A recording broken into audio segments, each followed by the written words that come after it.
భారతీయ సంస్కృతి యువత అనే ప్రత్యేక ఉపన్యాస కార్యక్రమాన్ని ఏర్పాటు చేసింది. ఈ ఉపన్యాస కార్యక్రమంలో ముందుగా సంగీతమపి సాహిత్యం సరస్వత్యాః స్తనద్వయం ఏకమాపాత మధురం మన్యద ఆలోచనామృతం అన్నారు పెద్దలు. భారతీయ వాంగ్మయంలో, భారతీయ సాహిత్యంలో యువతరానికి సంబంధించిన విశేష అంశాలు ఏ విధంగా ఉన్నాయో తెలుసుకోబోయే ముందుగా రంగసాయి కృష్ణ యొక్క కంజర కార్యక్రమం ఉంటుంది. రంగసాయి కృష్ణని వేదిక మీదకి ఆహ్వానిస్తూ ఉన్నాము.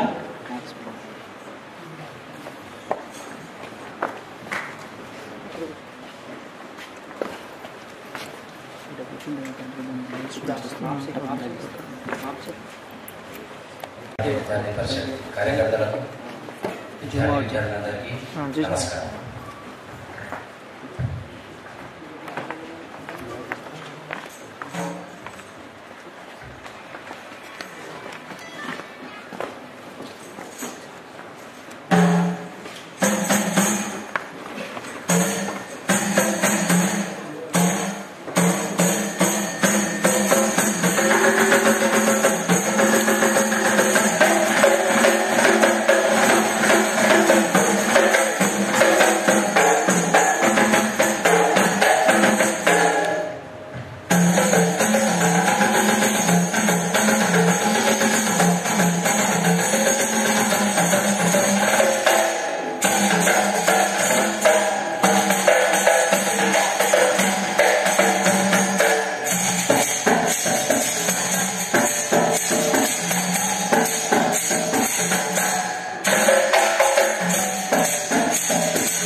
హైదరాబాద్ విశ్వవిద్యాలయం అఖిల భారతీయ విద్యార్థి పరిషత్ శాఖ సమాయత్తంలో ఏర్పాటు చేసినటువంటి ప్రత్యేక ఉపన్యాస కార్యక్రమం ఇది.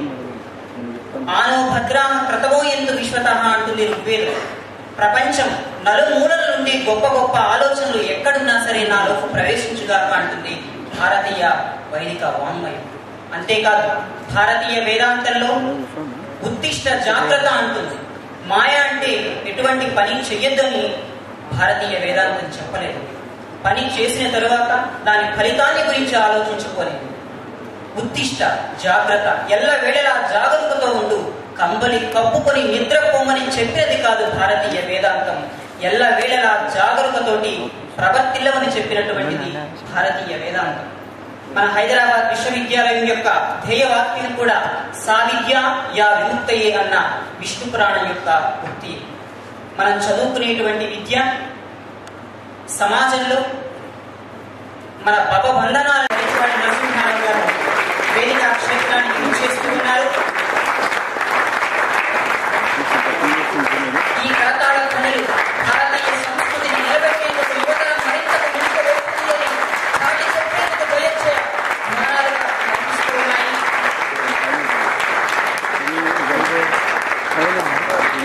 పెద్దల వేదిక క్షేత్రానికి విచ్చేశారు. ముందుగా స్వామి వివేకానంద అంబేద్కర్ చిత్రపటాలకు గురువుగారి చేతుల మీదుగా పుష్పమాలికల చేత అలంకరణ కార్యక్రమం జరుగుతుంది.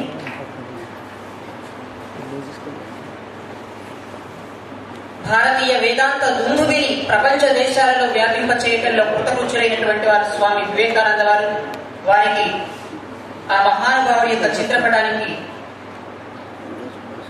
సుమమాలికను అందిస్తూ ఉన్నారు.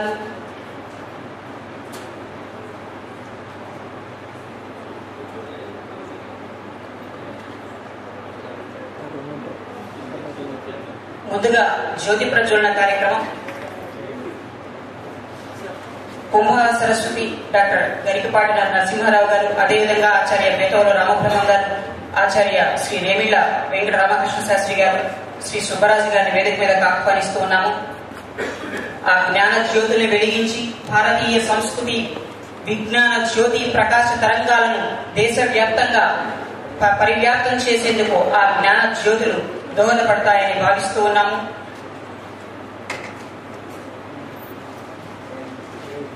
హిరణ్మయైన పాత్రేణ సత్యశాపితం ముఖం తత్వం భూషణపావును అంటుంది ఈశావాస్య ఉపనిషత్తు.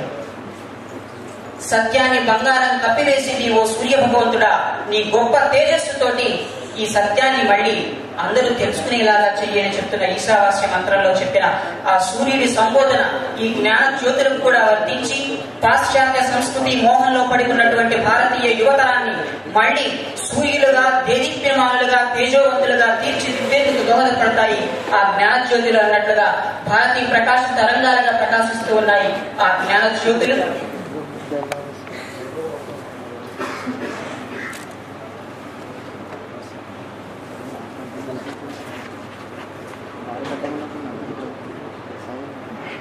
డాక్టర్ అద్దంకి శ్రీనివాస్ గారిని కూడా వేదిక మీద ఆహ్వానిస్తూ ఉన్నాము.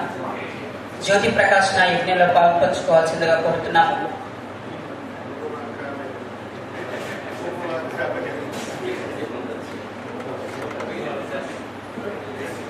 తత్వం భూషణ అపావులను అంటున్నటువంటి ఈశావాస్య ఉపనిషత్తు యొక్క వాక్కు సత్యం బంగారాన్ని కప్పివేసింది ఓ సూర్య భగవంతుడా, ఈ సత్యాన్ని అందరూ తెలుసుకునేలాగా చెయ్యంటున్నటువంటి ఆ జ్ఞాన మంత్రం సరిగ్గా అన్వయించేటువంటి జ్యోతి ప్రకాశన తర్వాత భారత రాజ్యాంగ నిర్మాత బౌద్ధ తత్వ సారాన్ని ప్రపంచవ్యాప్తంగా అందించినటువంటి మహానుభావుడైనటువంటి డాక్టర్ బిఆర్ అంబేద్కర్ గారికి పుష్పమాలికతోటి డాక్టర్ బిఆర్ అంబేద్కర్ గారిని అలంకరింపచేస్తూ ఉన్నారు పెద్దలు. భారతీయ యువతరానికి స్ఫూర్తి ప్రదాత అయినటువంటి స్వామి వివేకానంద గారి యొక్క చిత్రపటానికి కుంభావ సరస్వతి డాక్టర్ గరికపాటి నరసింహారావు గారు పుష్పమాలతోటి అలంకరింపచేశారు వారిని.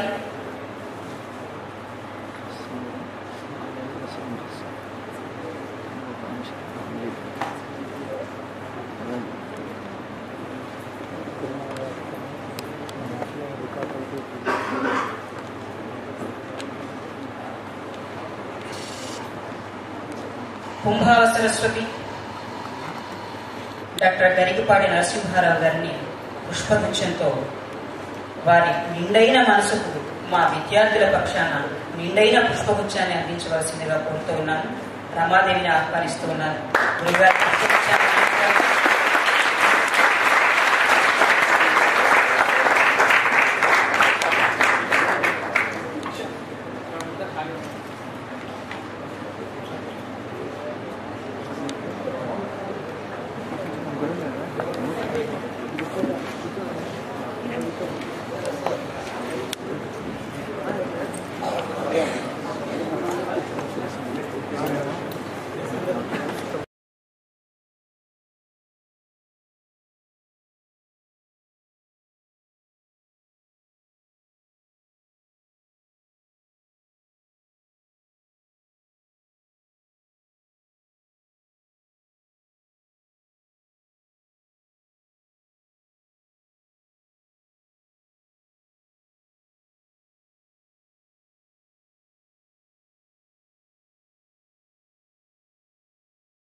స్ఫూర్తిగా ముందుకు తీసుకెళ్తున్న వారు ఆచార్య బేతవోలు రామబ్రహ్మం గారు.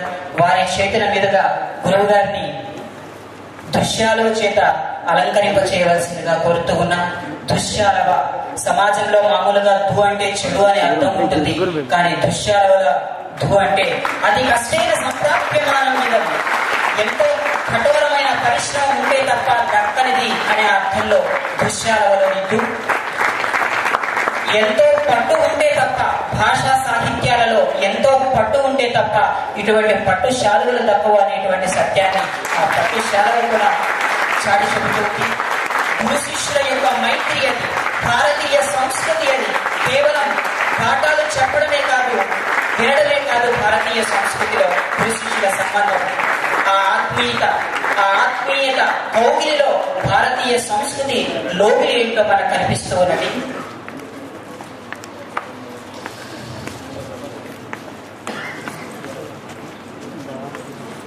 ఉద్ధతుల మధ్య పేదల కుండతరమే అన్నారు పెద్దలు.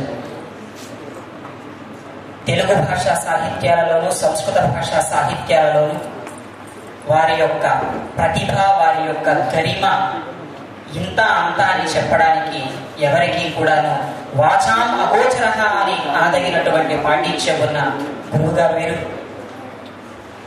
ఈ కోటీశ్వరుని మధ్యలో కోటి చక్రభాగ కోటీతి అశ్వి అంటుంది అమరకోశం. అగ్రభాగం సంస్కృతాంధ్ర భాషా సాహిత్యాలలో అగ్రభాగంలో ఉన్నటువంటి కోటీశ్వరులైనటువంటి డాక్టర్ గరికిపాటి నరసింహారావు గారి మధ్య ఈ పేదవాడు ఇక ఉండడం తగదు కనుక సవినయంగా భారతీయ సంస్కృతి యువత అనే అంశం మీద వారి ఉపన్యాసాన్ని మాకు అందించవలసిందిగా కోరుతూ సవినయంగా సెలవు తీసుకుంటున్నారు.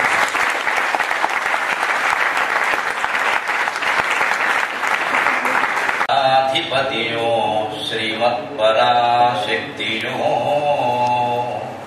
అమ్మ శివుడో మాధవుడో గణాధిపతియో శ్రీమత్పరాశక్తియో ఎవరో ఎందరో దేవతలు గలరు, ఎవరో ఎందరో దేవతలు గలరు, వారి సృష్టి మూలంబనం వివరించన్ భవదీయ గర్భము. అమ్మ శివుడో మాధవుడో గణాధిపతియో శ్రీమత్పరాశక్తియో ఎవరో ఎందరో దేవతలు గలరు, వారి సృష్టి మూలంబనం వివరించన్ భవదీయ గర్భము. నిజంవే నిజంవే దానికంటెను గురు ప్రవరుండెవ్వడు దైవమెవ్వడు. నిజంవే దానికంటెను గురు ప్రవరుండెవ్వడు దైవమెవ్వడు. మదంబ సృష్టి మూలంబదే, మదంబ సృష్టి మూలంబదే.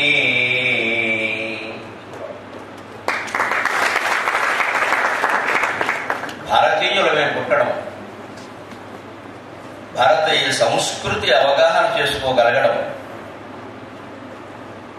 శతకోటి జన్మల సుకృతం అని పెద్దలు ఎందుకు అంటారు అంటే, కేవలం ఎవరి దేశాన్ని వాళ్ళు, ఎవరి జాతిని వాళ్ళు, ఎవరి సంస్కృతిని వాళ్ళు, ఎవరి ధర్మాన్ని వాళ్ళు పొగుడుకుందుకు చెప్పిన మాట కాదు. నిజంగానే భారతీయ సంస్కృతిలో ఒక విశిష్టత. మనం భాద్రపద మాసంలో వినాయక చవితి జరుపుకుంటాం, 9 రోజులు చేస్తాం. తర్వాత వాడు అమ్మగారు వస్తుంది పార్వతీది, మా అబ్బాయికి 9 రోజులు చేశారు, నా సంగతి ఏమిటి, వాడిని కష్టపడి కన్నది నేను, కొడుకు 9 రోజులు చేస్తే మరి నా సంగతి ఏమిటో ఆవిడకి 10 రోజులు చేస్తాం దసరా ఆశ్వీజ మాసం. తర్వాత వాడు నాన్నగారు వస్తారు, ఆవిడకి ఇంత చేశారు, అబ్బాయికి ఇంత చేశారు, కుటుంబాన్ని పోషించేవాడు నేను, పైగా బెచ్చబెత్త పోషిస్తున్నానయ్యా, మరి నాకేమీ లేదా అంట. ఆయనకి నెలాడు చేస్తాం కార్తీక మాసం, భాద్రపద మాసంలో వినాయకుడు, ఆశ్వీజ మాసంలో అమ్మవారు, కార్తీక మాసంలో శివుడు.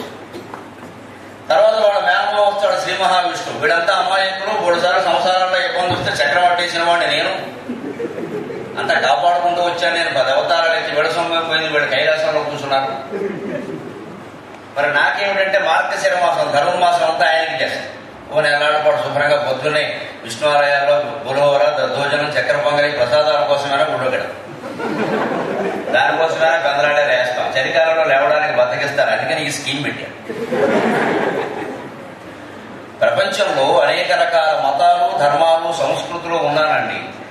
మనిషి బలాన్ని కాదు, బలహీనతను కూడా అర్థం చేసుకున్న ఏకైక సంస్కృతి భారతీయ సంస్కృతి.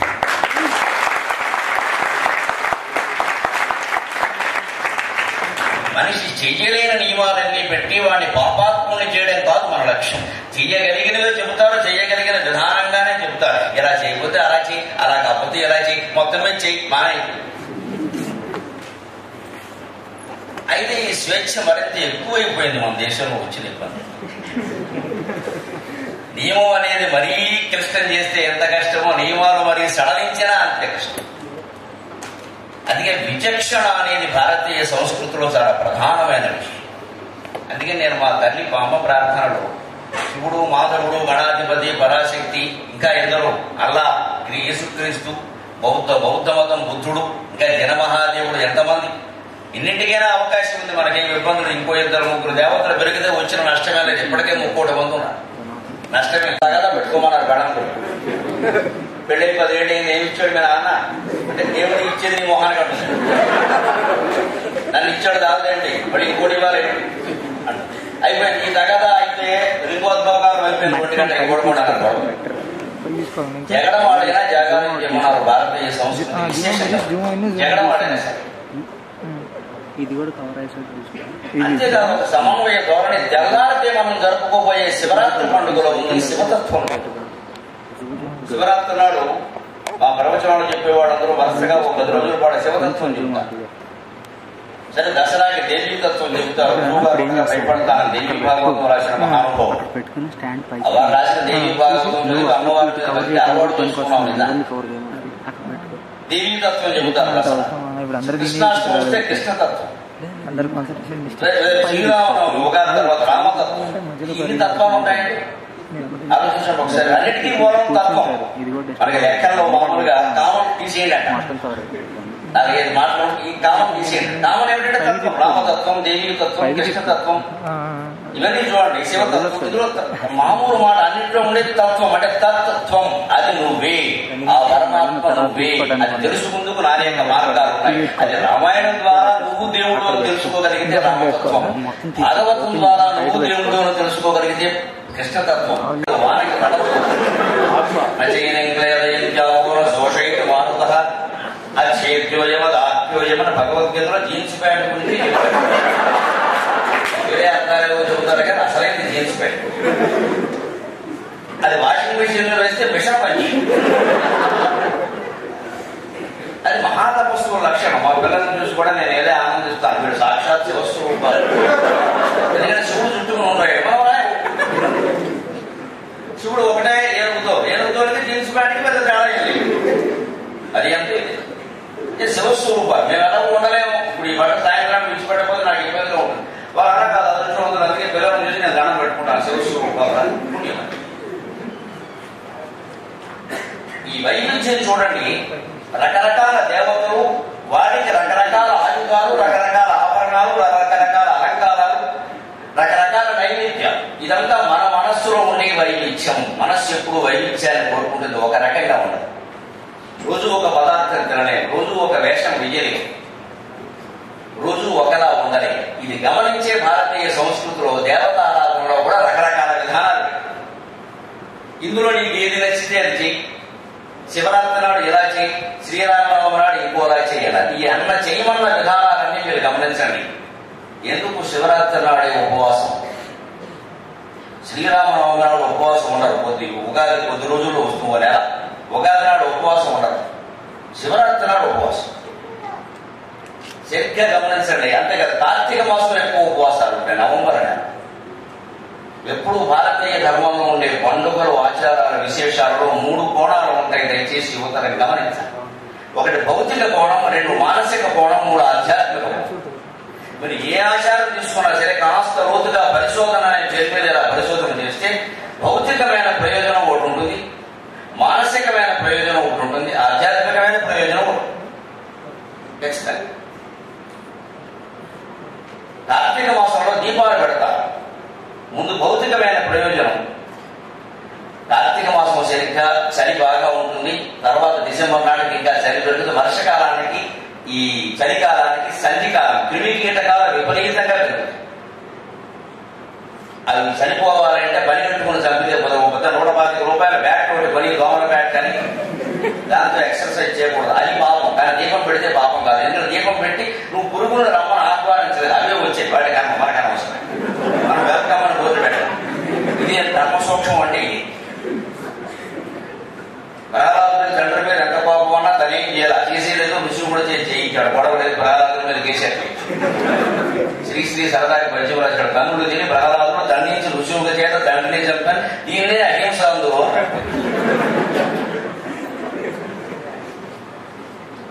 ఒక ధర్మ సూక్ష్మం ఏమిటంటే అది జరగాలి. ప్రకృతిలో జరుగుతుంది హింస. కానీ నువ్వు చేయకు. అందుకని హింసే జరగద్దు అనద్దు. అది సాధ్యం కాదు. ధర్మాన్ని కాపాడటం కోసం అవసరమైన ఆయుధాన్ని ధరించాలి. ఎవడు ఎప్పుడు ఎదుటివాడు ఆయుధాలు ధరించి మీదకి వచ్చాడు. కానీ నేను పొద్దున్న ఆయుధం పట్టుకుని బయలుదేరుతానంటే కాలేజీకి సెలవు పెట్టాను. బాబు కప్పని కలుస్తుంది. కప్ప అరిచింది దీనంగా. నువ్వు యూనివర్సిటీ ఆఫ్ హైదరాబాద్ వస్తున్నావు. మధ్యలో కప్పలు కనపడవు. ఒకవేళ కనపడదు. ఒకవేళ అరిసి ఖచ్చితంగా ఆగాలి. ఓ రాయి వేయాలి. ఆ కప్పను విడవేయాలి. అది ధర్మం. కానీ ఇది ధర్మం కదా పొద్దున్నే కాలేజీ మానేసి జీవనంగా రాళ్ళు వేసుకుని బయలుదేరకూడదు. ఇక్కడ పోతుంటారు. నీకు అవసరం. నీకు కనిపించింది. ఒకసారి అది బయలుదేరి పాముకు మరో కప్ప దొరికే అవకాశం ఉంది. మిత్రమా, కప్పకి మరో జీవితం దొరికే అవకాశం లేదు. ఇది ధర్మం.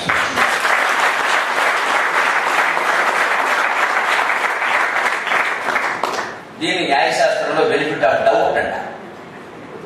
అనుమానం వేస్తే ఏది కొంచెం ఎక్కువ ప్రయోజనం. మీకు విద్యార్థులకు చెప్పవలసిన అవసరం. పరీక్షల గురించి, పత్రాల గురించి, ప్రశ్నల గురించి, లీకేజీల గురించి ఏమన్నా గొడవ జరిగితే ఎన్ని గొడవలు జరగలేదు. చివరికి నిర్ణయం విద్యార్థులకు అనుకూలంగా తీసుకుంటారు. అనుమానం లేక ఊరుకోవచ్చు. ఏం నష్టపోయిన విద్యార్థులు నష్టపోతాడు. అంతిమంగా పరీక్షలు పెట్టేది ఎందుకోసం? విద్యార్థుల కోసం. అంతే కదా.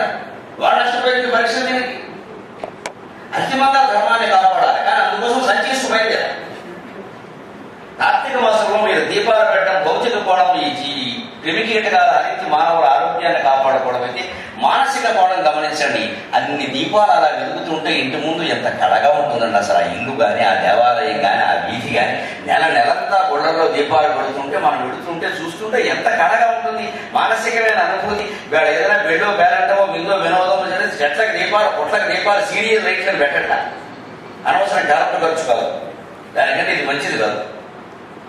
అందుకని ఒక కళ, అది మానసికమైన ఆధ్యాత్మికమైనటువంటి కోణం. అందులో ఆ దీపం నీ గుండెల్లో వెలగాలి. అది లోపల ఉండే తమస్సును పోగొట్టగలగాలి. అందుకే మనం పుట్టినరోజులకి ఎప్పుడు దీపాలు ఆర్పకూడదు. దీపాలు వెలిగించాలి. అది భారతీయ సంస్కృతి. కేకులు కోసి అంగమున కేకలు వేయగనేలా. ఓ పెద్ద కేకోటి పట్టుకురావడం. నిన్న ఎవరో ఒక రాష్ట్ర ముఖ్యమంత్రి 66 ఏళ్ళ పుట్టి, అందుకని 66 కేజీల కేకు తయారు చేశారు.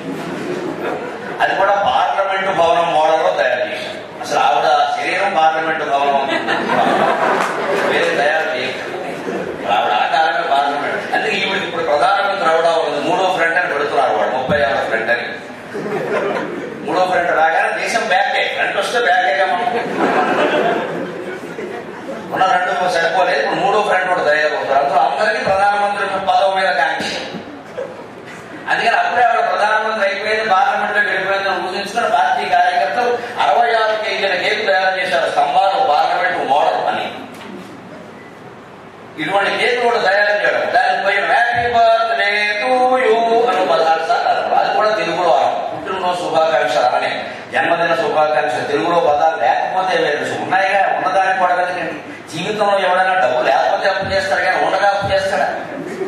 భాష విషయంలో మనం ఈ దరిద్రాన్ని అవలంబిస్తున్నాం. ఉండగా కూడా ఇంగ్లీష్ మాట్లాడుతున్నాం. అది నేరం, ఘోరం. అది మానేయాలి. తెలుగు మాట్లాడాలి. భారతీయతను గౌరవించాలి.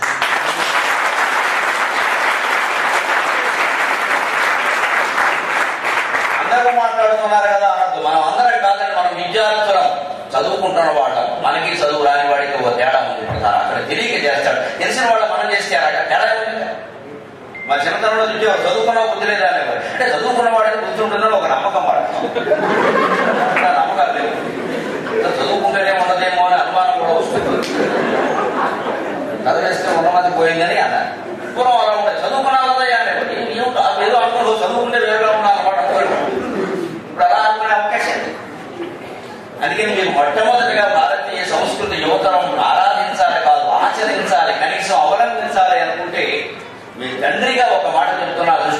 పెట్టుకుని చేయండి. మళ్ళీ మీ పిల్లలకి ఈ ఇంగ్లీషు జబ్బు వ్యాపించవద్దు. కేకులు కోసి ఆంగ్లమున కేకలు మేయగనే తీయనము పాకము కోసి ముక్కలను పంచగనే రొకో. అంతగానే పోయారంటే మైసూరు పాకం లేదా, మినపరొట్టి లేదా? మా పిల్లలకి మా బురదాడికి 22 ఏళ్ళు, వాడి పైవాడికి 24 ఏళ్ళు. నేను వాడు పుట్టినరోజులన్నీ మినపరొట్టే మైసూరు పాకం చేసి చంపేస్తాను కేక్ కోసాడు. నువ్వు కేక్ కోయదలుచుకుంటే బయటకి వెళ్ళి కేక్ కోసుకొని ఆ ఇంట్లో జరగదు అంతే లెక్క. ఇంకూ లేదు. వాడికి ఏదైనా పాప పోసి ఇంట్లో చెడిపోతున్నట్టు వెళ్ళిపో, ఏం పెగలేదు. నేను కనపడటం లేదు లేకపోతే పెట్టను, కనపడడం అవసరం లేదని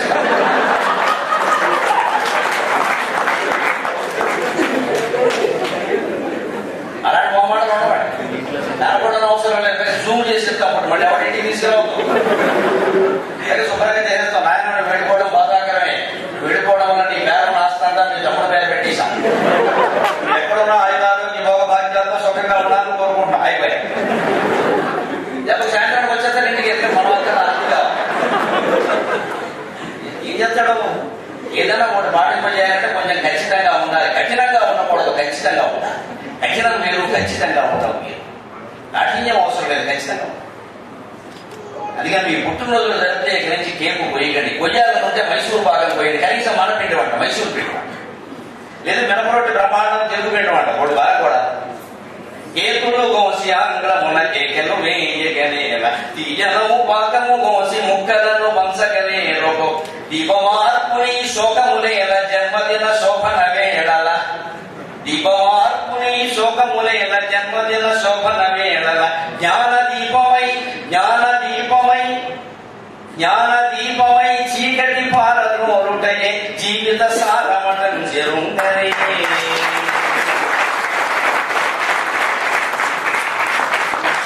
ఇది కార్తీక మాసంలోనైనా పుట్టినరోజులైనా ఇవాళ జరిగే పండుగకైనా దీపారాధన చేయడంలో ఉద్దేశం. ఇక్కడ దీపం పెట్టి తర్వాత దండ వేయాలి, తర్వాతే ధూపం. ఏదైనా ముందు దీపం పెట్టి. మీరు ఎక్కడ పూజ జరిగినా గమనించండి, ముందు దీపం పెట్టండి అన్నమాట. ఇలా చేత దీపం పెట్టిస్తారు, తర్వాత మిగిలిన. అంటే సభలు సంప్రదాయాల్లో ఎప్పుడు ఒకటి గుర్తుపెట్టుకోవడం, ముందు దీపారాధన చేయకుండా ఏ దండలు వేయకూడదు, ఎవరికి ఏం చేయాలి. ముందు ఆ దీపాన్ని చీకటి భారతంలో కూడా దేవుడు చేస్తాడు. దాని సాధన పెట్టే లోపల నీ మనస్సులో చీకటిని బాధపడుకోకుండా నువ్వు ఎన్ని చదివినా దండగే, ఎన్ని ఉద్యోగాలు చేసినా దండగే, ఎన్ని జన్మలెత్తినా దండగే, మనస్సులో ఉండే చీకటిని బాధపడుకోవాలని అది ఒక చిన్న దీపం ఇంత సందేశాన్ని ఇవ్వడం ఒక్క ఇండియాలో తప్ప మరి ఏ దేశంలోనైనా మీరు కనబడుతుంది. కార్యక్రమంలో దీపం పెట్టడంలో ఇంత ప్రాధాన్యం, ఇంత సంప్రదాయం, ఇంత సంస్కారం ఉండడం మరో చోటు ఉంటుంది. అప్పటికి ఏదో పెట్టామండి, పెద్దాడు పెడతారు పెట్టాడు చదివినాడే. దానికి అర్థం ఉంది ఆచారం. ఇలా మీరు పరిశీలిస్తే ప్రతి ఆచారంలో భౌతిక, మానసిక, ఆధ్యాత్మిక 3 కోణాలు. అంటే కార్తీక మాసంలోనే ఉపవాసాలు. ఇందులో భౌతిక కోణం ఏమిటో తెలుసా? ఆశ్చర్యం. నవంబర్ నెలలో పంటలకు వచ్చిన బియ్యం అన్నీ అయిపోతాయండి. డిసెంబర్లో కోతలండి. ఇంట్లో బియ్యం ఉండవండి, వాస్తవం అది. చాలా రైతు కుటుంబాల్లో నవంబర్ నెలలో పూర్వం ఇబ్బందులు పడేవారు ధాన్యం లేక. ఎందుకంటే నవంబర్లోనే కోతలు వచ్చినప్పుడు పంట 20వ తారీఖు తర్వాత ఎప్పుడైతే దగ్గర జీతాలు ఉండవు, కొంత అడుగుకుంటారు 20 తర్వాత. సరే 10వ తారీఖు కింద అడుగుతూనే ఉంటాడు, వాడికి అనుకోవాడు. కానీ మామూలుగా ఖర్చు పెట్టేవాడు 20 రోజులు పర్వాలా. 20 దాటాక కొంచెం ఏంటో మళ్ళీ 1వ తారీఖు కదండి, 31 ఇచ్చేసి కదండి అక్కడ కొంచెం. నెల రోజులు ఉద్యోగస్తులు ఉన్నప్పుడు కాస్త 20వ తారీఖు దాటాక కొంచెం దొడుకుంటాడు. అలాగే ఏడాదికి ఒక్క పంటే ఉండేది పూర్వం. మీకు తెలుసు పెద్దవాళ్ళని 2 పంటలు 3 పంటలు పొట్టి ఉరి వంగడాలు, భూదేవిని బలవంతం చేయడం ఇవన్నీ లేవండి. సహజమైన ఎరువులతో ఆ వాటి మట్టిలో ఏం పడితే అది నవంబర్లో కోతలేదు. నవంబర్లో బియ్యం ఎక్కడ ఉంటాయండి? అది నేను గొడవ లేకుండా పైగా చలికాలం. ఈ జఠరాగ్ని చాలా మందంగా ఉంటుంది, మందపొడిగా ఉంటుంది, వేడి ఎక్కువ ఉండదు చలికాలం. సహజంగా అన్నం అరగడం కష్టం. అందుకని 10 రోజులు మానేస్తే మంచిది. అందుకని కార్తీక మాసంలో సోమవారాలు 4, ఏకాదశులు 2, పూర్ణిమ 1, అమావాస్య 1, మొత్తం మీద నెలలో 20 రోజులు మానే గొడవ. ఆ దండగా నీకు పండగ. ఇది భౌతిక కోణం. ఇది ఆశ్చర్యంగా ఉంటుంది. ఇవాళ 3 పంటలు ఉండే సుఖంగా ఇంట్లో బియ్యం ఉన్నప్పుడు మనకి ఉపవాసం అనేది సెంటిమెంట్ అయింది. సెంటిమెంట్ కాదు, భారతీయులు అనే సెంటిమెంట్ కావు. మిత్రమా, శాస్త్ర జ్ఞానం ఖచ్చితంగా.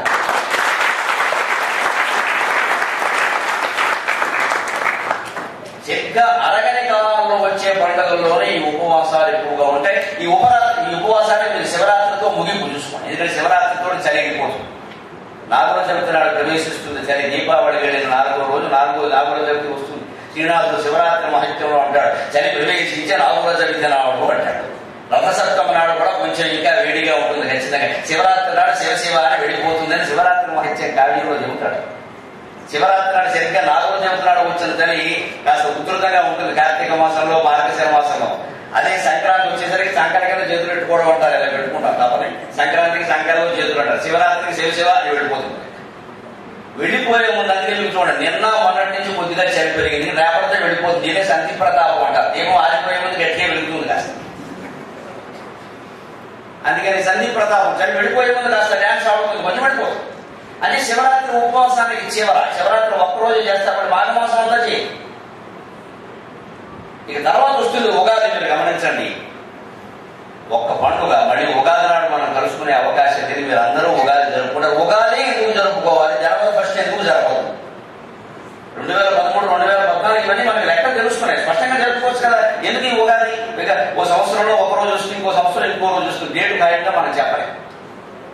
కానీ ఉగాదికి జనవరి 1కి చాలా తేడా ఉంది. ఉగాది జరుపుకోవడం అంటే సంవత్సరాలు జరుపుకోవడం, జనవరి 1 జరుపుకోవడం అంటే సంవత్సరంగా పెట్టడం. అమ్మాను లెక్క చెబుతున్నాం చూసుకోండి. ఉగాది ఏమిటంటే తేడా, సంవత్సరం మారింది అంటే మారాలా వద్దా, ప్రకృతి మారాలా వద్దా, ఈ చుట్టూ మార్పు కనపడాలా వద్దా. ఏమీ మారకుండా సంవత్సరం మారిందని ఎలా ఉంటావు? ఈ బుద్ధి కూడా మారలేదు. డిసెంబర్ 1కి, డిసెంబర్ 31కి, జనవరి 1కి ఏం మారిందంటే ఏం మారలేదు. డిసెంబర్లో చలి, జనవరిలోనూ చలి. డిసెంబర్లో కాలం ఎలా ఉందో జనవరిలో అలాగే ఉంది, ఏం మారలేదు. ఊరికే నెల పేరు మారింది. పైగా అర్ధరాత్రి మారడం విచిత్రమైన ఆలోచన. అర్ధరాత్రి ఎక్కడైనా క్యారెక్టర్ మారుతుందా? 12కి డేట్ మారుతుంది, అదో దిక్కు మారలే సంవత్సరం అనుమానమే. 12కి డేట్ మారడం ఏంటి? అది ఎందుకోసం ఉపయోగపడుతుంది తెలుసా? పెద్ద పెద్ద నగరాల్లో మీకు స్టార్ హోటల్స్ ఉంటాయి, వాడు వచ్చి మోసం చేస్తారు. మనం 4కి వెళ్ళామనుకోండి సాయంత్రం హోటల్కి, పెర్ డే 4000 అంటాడు. స్టార్ హోటల్లో పెర్ డే 4000, 5000 ఉంటుంది. పెర్ డే అంటే మనం అనుకుంటాం 24 గంటలు కదా, 4 గంటలకు సాయంత్రం వెళ్ళాం కదా, మన్నాడు సాయంత్రం 4 గంటల వరకు అనుకుంటాం, పొరపాటు. రాత్రి 12కి మళ్ళీ 2వ డే కింద లెక్కేస్తాడు. దిక్కుమాలింతనం అంటే మంచి మోసం. ఎందుకంటే వాడి లెక్కల్లో ఏంటంటే మీరు 23వ తారీఖు వచ్చారు 4కి, రాత్రి 12కి డేట్ మారింది కదండి 24. అందుకని మర్నాడు సాయంత్రం 3కి నువ్వు ఖాళీ చేస్తే ఒకరోజు అంతే కాదు, మిత్రమా 2 రోజులు చెల్లించాలి. ఇంగ్లీష్ సంస్కృతిలో ఉండే నష్టం. ఏమీ మారలేదు. అర్ధరాత్రి మారింది అంటాడు, ఏం మారింది? కనీసం పడుకున్నవాడు పక్క కూడా జరగలేదు. రాత్రి నిద్రలో పడుకున్నవాడు కనీసం దేనికైనా లేవాలా, ఒక పక్కకైనా జరగాల, ఏమీ లేకుండా మారడం ఏంటండి? అదే ఉగాది, ఇది విజయనామ సంవత్సరం, వచ్చేది జయనామ సంవత్సరం. ఇది శిష్యుల సంవత్సరం పేరు మారింది. సరే, అక్కడ పేరు మారింది. ఇక్కడ శిష్యుల ఋతువు, వచ్చేది వసంత ఋతువు. ఎంత తేడా ఉందండి శిశిరానికి వసంతానికి. శిశిరానికి తాగీయకు శీతగాలి రానీయకు అన్నాడు కృష్ణశాస్త్రి మహాకవి. జీవితంలో ఇప్పుడు శీతగాలి మనం ఆహ్వానించాం, శిశిరానికి తాగీయకు. శిశిర ఋతువు అంటే ఇప్పుడు మీరు చెట్లు గమనించండి, ఎండి మూడులై ఆకులన్నీ రాలిపోయి ఉంటాయి, మొత్తం ఎండి మూడులా ఉంటాయి. ఒంటి కాలు మీద తపస్సు చేసే మహర్షులు రా ఉంటాయి. ఎండి మూడైపోయి ఉంటాయి. మహర్షులు ఎలా ఉంటారు? ఎండిపోయిన తొక్కలా ఉంటారు. వాళ్ళు ఏం తింటారన్నమాట. అది ఆ ఎండి మూడైనటువంటి చెట్టు చూస్తే తపస్సులు చేసే మహర్షులు గుర్తొస్తారు. కానీ ఆ తపస్సు ఫలించినప్పుడు ఆ మహర్షి జీవితం ఎలా ఉంటుందండి? ఆ తపస్సు ఫలించడమే ఉగాది. తిరిగి ఎండి మూడైపోయిన చెట్టు మళ్ళీ చిగురిస్తుంది. ఖచ్చితంగా నీ జీవితం మూడైందని నువ్వు బాధపడుతున్నమా, మళ్ళీ చిగురించబోతుంది 2 నెలల్లో అని చెప్పడం ఉగాది.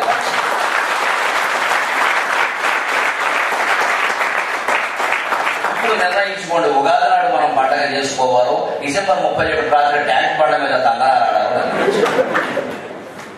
ఏమీ మారకుండా మన బుద్ధి మారింది తప్పితే ఏమీ మారలేదు. అది కూడా అపవిత్రమైన వ్యవహారాలు. పండగ నాడు ఉగాది నాడు పచ్చడి చేస్తారు. అందులో తీపి, కారం, చేదు, పులుపు, వగరు, ఉప్పు 6 రుచులు ఉంటాయి. ఎందుకు ఉగాది నాడే చేస్తారని మరి రోజు ఎందుకు అనరండి? పైగా ఆ పచ్చడిలో 6 తీపి ఉండాలి, కారం ఉండాలి, చేదు ఉండాలి, వగరు ఉండాలి, ఉప్పు ఉండాలి, పులుపు ఉండాలి. ఎందుకు?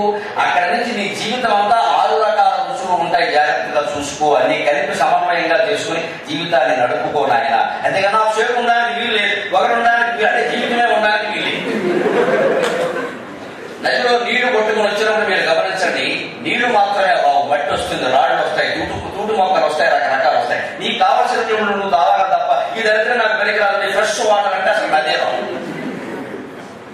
ఫ్రెష్ వాటర్ నువ్వు తయారు చేసుకోవాలి, సహజంగా తయారవు. నువ్వేం చేస్తావు అని భగవంతుడు ఇస్తావు. అందుకని ఉగాది ఇచ్చే గొప్ప సందేశాన్ని మీరు గమనించండి. మన పండుగలో మన సంస్కృతి ఎంత గొప్పదో తెలిసింది.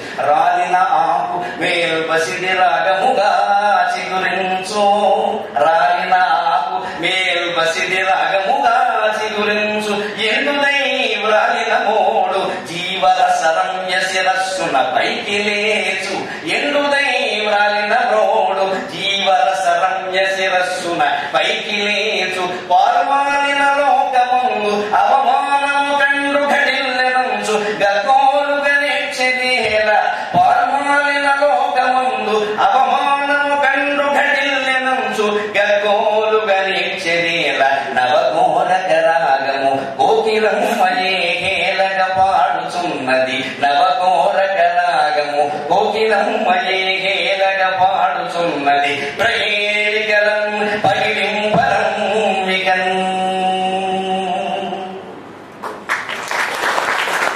శిశిరంలో ఎండి మూడైపోయినప్పుడు రాలిపోయిన ఆకులే తిరిగి చిగురుస్తున్నాయి గమనించడం. అందుకే మన సంస్కృతిలో మిత్రమా, తండ్రి చనిపోతే ఆ పేరు మళ్ళీ కొడుకు పెడతాడు, ఈ కొడుకు మనబడికి పెడతాడు. తాతగారు చనిపోతే ఆ పేరు మనబడికి పెడతాడు.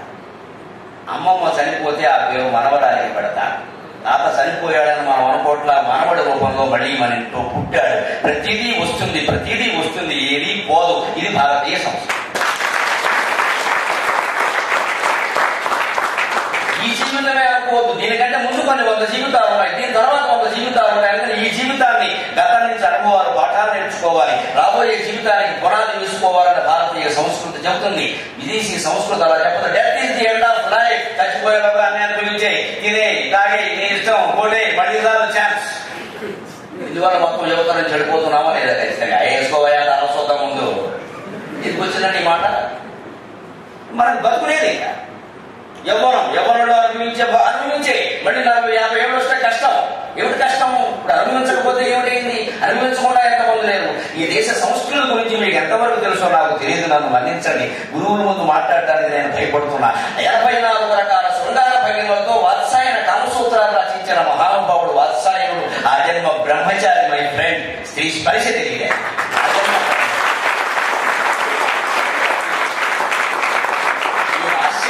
ప్రకటించుకోవట్లేదా భారతదేశానికి? స్త్రీ స్పర్శ తెలియని వాడు ఆజన్మ బ్రహ్మచారి వాత్సాయన కామసూత్రాలు రాస్తారా? 84 రకాల శృంగార భంగిమలు. యోగం, తపశ్శక్తి, దివ్య దృష్టి అంటారు. కళ్ళజోడు పెట్టుకుంటే తప్ప ఏమీ కనపడని మనకి అది అర్థమయ్యే విషయం. ఎందుకంటే మనకి దిగుమారింది మామూలు దృష్టి లేదు, దివ్య దృష్టి. ఎవరైనా దివ్య అనే అమ్మాయి ఉంటే మనకి దివ్య దృష్టి.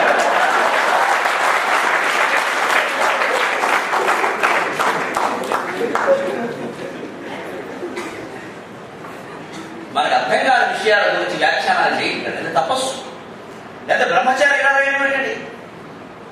ఎలా తెలిసింది ఆయనకి ఆ విషయం? జీవితంలో ఏ అనుభవం లేదు. ఆశ్చర్యకరమైన విషయాలు భారతదేశంలో మాత్రమే సంభవం, ఇంకో చోట జరగదు. అన్ని భోగాలను అన్ని శృంగార భోగాలకి అవకాశం ఉంది. అలాగే వైరాగ్యానికి అంతే. ఒక వయస్సులో ఇది, ఒక వయస్సులో. అందుకే జీవితంలో నిరాశ పడ్డం అనేది భారతీయ లక్షణం కాదు. ఆత్మహత్యలు జరుగుతున్నాయి విశ్వవిద్యాలయంలో ఉంటే, విష సంస్కృతి, విదేశీ సంస్కృతి వ్యాపించడం వల్ల జరుగుతున్నాయి. భారతీయుడు ఎవరు ఆత్మహత్య చేసుకోరు. భారతీయుడు కేవలం ఈ జన్మ ఒకటే నమ్మడు. ఇది ఆత్మహత్య చేసుకుంటే తర్వాత జన్మ అవుతుంది. ఇక ఆత్మహత్య చేసుకోవడం భూతమో ప్రేమో విశేషమే పుడతాడు. చెట్లు పొట్టలో పట్టుకెళ్తాడు. అసలే చేసుకోడు. మా ఊళ్ళో ఒక 80 ఏళ్ళ ఆవిడ ఉండేది, మా అమ్మగారికి సహచరి. వాళ్ళ స్నేహితులు. ఆ తర్వాత ఆవిడకు ఒక 50 ఏళ్ళు ఉన్నప్పుడు భర్త పెట్టిన బాధను పడలేక ఆవిడ ఆత్మహత్య సిద్ధపడింది. అప్పుడు మా అమ్మ వాళ్ళ ఇంటికి వెళ్ళింది ఆవిడ ఓదార్చడానికి. ఇప్పుడు ఆవిడ కూడా 50 ఏళ్ళు. ఆవిడ ఏదో తెలిసి పాపం ఏదో కొంచెం పిచ్చి ప్రయత్నం చేసింది, పెట్టుబడింది మొత్తం మీద చేసింది. నేను చిన్నకూర నన్ను కూడా తీసుకెళ్ళింది.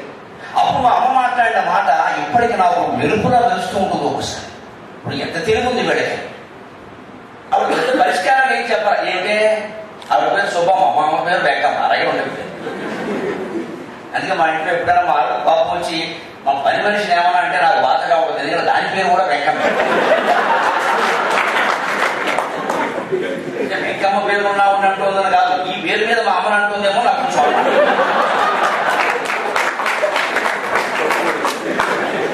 అందుకే దాన్ని ఏమనడానికి లేదంటే మా అమ్మ అన్నట్టు ఆ పేరు మరి ఏం చేస్తాం?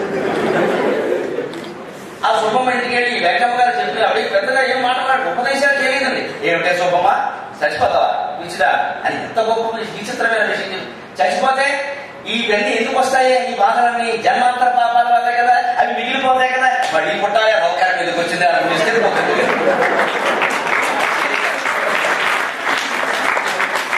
ఆశ్చర్యం, నా తల్లి 3వ తరగతితో చదువు మానేసింది మిత్రమా నమ్మండి.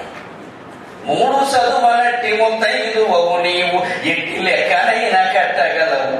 నాకు 8వ తరగతిలో లెక్క చెప్పింది మా 3వ తరగతి చదివి మానేసినప్పుడు 8వ తరగతిలో మాకు జనరల్ మ్యాథమెటిక్స్ చెప్పింది. కాలము దూరము ఏమిట్రా ఇందులో లెక్క లెక్కని వారు పోసేవాడు వస్తే నెలసరి లెక్కలన్నీ 4 చేసి చెప్పేసేది. కాగితము క్యాలిక్యులేటర్ కూర్చుని చెప్తా తీసవుతాం బాగా లెక్క నోట్ లెక్క 3వ తరగతి చదివి మానేసి. మరి మనం ఎలా ఉన్నాం? 3 చదువులట్టి ముంతైదు నీవు ఎట్టి లెక్కనైనా కట్టగలవు. కాకి లెక్కకైన కంప్యూటర్లకు చుట్టము మాది. టూ టూ స్టార్ 2 ఎంత అంటే 2 2s okay just weight into 2 is equal yeah 4 yeah yeah 2 4 చెప్పడానికి యా యా సిగ్గుపడా 2 4 వెంటనే చెప్పడానికి సిగ్గుపడాలి. ఈ నొక్కడం 2 ఇంటూ 2 జస్ట్ వెయిట్ అంటే మన ధారణాశక్తి, మన మన సృజనాత్మక శక్తులు ఎలా నశిస్తున్నాయో యంత్రాల కారణంగా గమనించండి. ఈ యాంత్రిక నాగరికతకి వ్యతిరేకం సహజమైన ప్రాకృతికమైన నాగరికత, సహజమైన నాగరికత భారతీయ. అందుకే శిశిరంలో రాలిపోయిన ఆకులన్నీ తిరిగి వసంతంలో చిగురుస్తున్నాయి. అంటే రాలిన ఆకు వేలు బసిడి రాగముగా చిగురించు. రాలిన ఆకు ఏ రంగులో ఉంటుందో ఇంచుమించుగా కొత్తగా వేసిన చిగురాకు లేత ఎరుపు రంగులో అలాగే ఉంటుంది. పసుపు ఎరుపు కలిపి ఉంటుంది. తర్వాత ఆకుపచ్చ రంగులో వస్తుంది. అంటే రాలిందే మళ్ళీ వచ్చింది, కంగారు పడకు. మీ నాన్నగారు పోయారు అనుకోకు, మనవడగా మళ్ళీ పుట్టాడు. అందుకే పూర్వం తండ్రి పేరు కొడుకు పెట్టేవారు. తండ్రి పేరుతో సూర్యనారాయణ అయితే మళ్ళీ మనవడికి సూర్యనారాయణ. ఒకవేళ అన్నదమ్ముడిద్దరు నుండి పెద్ద సూర్యం చిన్న సూర్యం అనేవారు. చాలా మంది ఉండేవారు బయట. ఇది అందరికీ నమ్మకం, తండ్రి గారి మీద గౌరవం పెట్ట. ఇప్పుడు ఇది మానేసాము, విచిత్రమైన పేర్లన్నీ పెట్టుకుంటున్నాం. అఖిలేష్, అభినేష్, అభిలాష్, అభిషోష్. దీనికి అర్థం అనుష్క ఒక అందమైన అమ్మాయి సినిమా. నేను ఆవిడ తెలుసు కొన్ని చూసి పద్యాలు రాశాను. అమ్మాడు లేకుండా చెప్తున్నాను. చాలా బాగుంది. ఏ మాట అమ్మాడు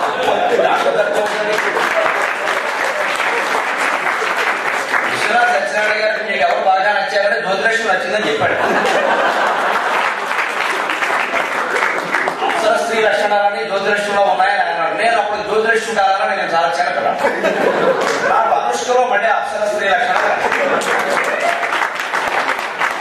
అందుకని పత్రికల్లో ఏదైనా వస్తే ముందు నేను చూస్తాను. చాలా చూడకపోతే మీనటువంటి చెప్పడం అలాగా. విశ్వవిద్యాలయాల్లో పాఠం చెప్పాలంటే ముందు 2-3 సినిమాలు చూడాలి. అందులో ఇందులో రాత్రి రావాలి. ఏం చేద్దాం, వేరే రాలేదు. నోటు అన్నం తెలిసిందండి, తెలియనట్టు వెళ్ళాలి. ఇక నిజమే. కానీ అంత అందమైన అమ్మాయికి అన్ని భంగిమలు కానీ పేరు నాకు అర్థమే చదవాలి. అనుష్క అంటే ఏమి? మా రామబ్రహ్మ గారు నేనే ఏం చెప్పలేదు. అనుష్క అంటే ఏమి? ఏదో అనుష్క కానీ అనుష్క ఏం చెప్తాం? అర్థం లేని పేర్లు పెట్టడం కంటే తండ్రి పేరు తాత పేరు పెట్టడం ఎంత గొప్ప విషయం అండి. ఓ లెక్క మాస్టర్ ఉన్నాడు. ఆయన పిల్లలందరికీ పేరు కొడుకు పుట్టాడు, ఆయన పేరు పెట్టాలి. ఏదో ఆయన అనుకున్నాడు, ఆలోచిస్తున్నాడు. కానీ ఈలోగా భార్యని అడిగాడు. ఏమన్నా ఆలోచిద్దాం పడదా? ఏం చెప్తానంటే అర్థాన్ని అడుగుతాను. వాళ్ళ అమ్మగారిని అడిగాడు. ఆవిడ ఎంత నేను అనవరం సత్యనారాయణ ఒక మొక్కున్నాను, అది సత్య కలపాల్సిందే, సత్య ఏదో అమ్మ. ఈలోపు ఆ బియ్యంతో వచ్చింది కౌంటర్ పార్ట్. ఆవిడ అలా కుదరదు, నాకు కళ్ళలోకి వచ్చింది నాగా కలప. ఇప్పుడు నాగా సత్య అన్నారు. ఇక అక్కడి నుంచి ఎవరు అసలు సూర్యనారాయణమూర్తి ఒప్పుకున్నారు. మామగారు ఇంట్లో సూర్యనారాయణమూర్తి ఇక్కడ నాగా సత్య సూర్య. చివరికి ఈ పేరు ఎలా అయిందంటే పాస్పోర్ట్ లో కాదు, ఎయిర్పోర్ట్ లో కూడా పడుతుంది. అందుకే చివరికి ఆ లెక్కల మ్యాచ్ విసుగు వచ్చి ఏం పెట్టాలో తెలియగానే ఏమీ పెట్టదు, ఎక్స్ అనుకున్నాం. తర్వాత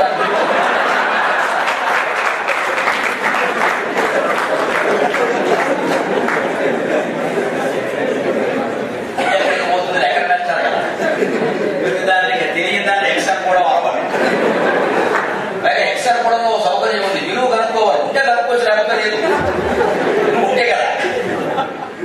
ఇలాంటి పేర్లు పెట్టకూడదు. అందమైన పేర్లు అంటే ప్రాచీన సంప్రదాయం ప్రకారం తాత ముత్తాతలైనా పెట్టాలి. ఒక అర్థవంతమైన పేరైనా. ఆ మాటతో ఆయన వెలిగిపోగల. వశిష్ఠుడు రాముడికి పేరు పెట్టమని వశిష్ఠ మహర్షికి అధికారాన్ని ఇస్తే రామ అని పెట్టాడు. ఎక్కడి నుంచి పెట్టాడు? ఎంత ఆలోచనని నమో నారాయణాయ అన్న దాంట్లో కీలకమైన అక్షరం రా. నమ శివాయ అన్న దాంట్లో కీలకమైన అక్షరం మా, ఈ రెండు కలిపి రామ అని పెట్టారు పేరు. ఎంత దివ్యంగా ఇప్పటికీ వెలుగుతుందో మీకు తెలుసు, రామ అనేమాట.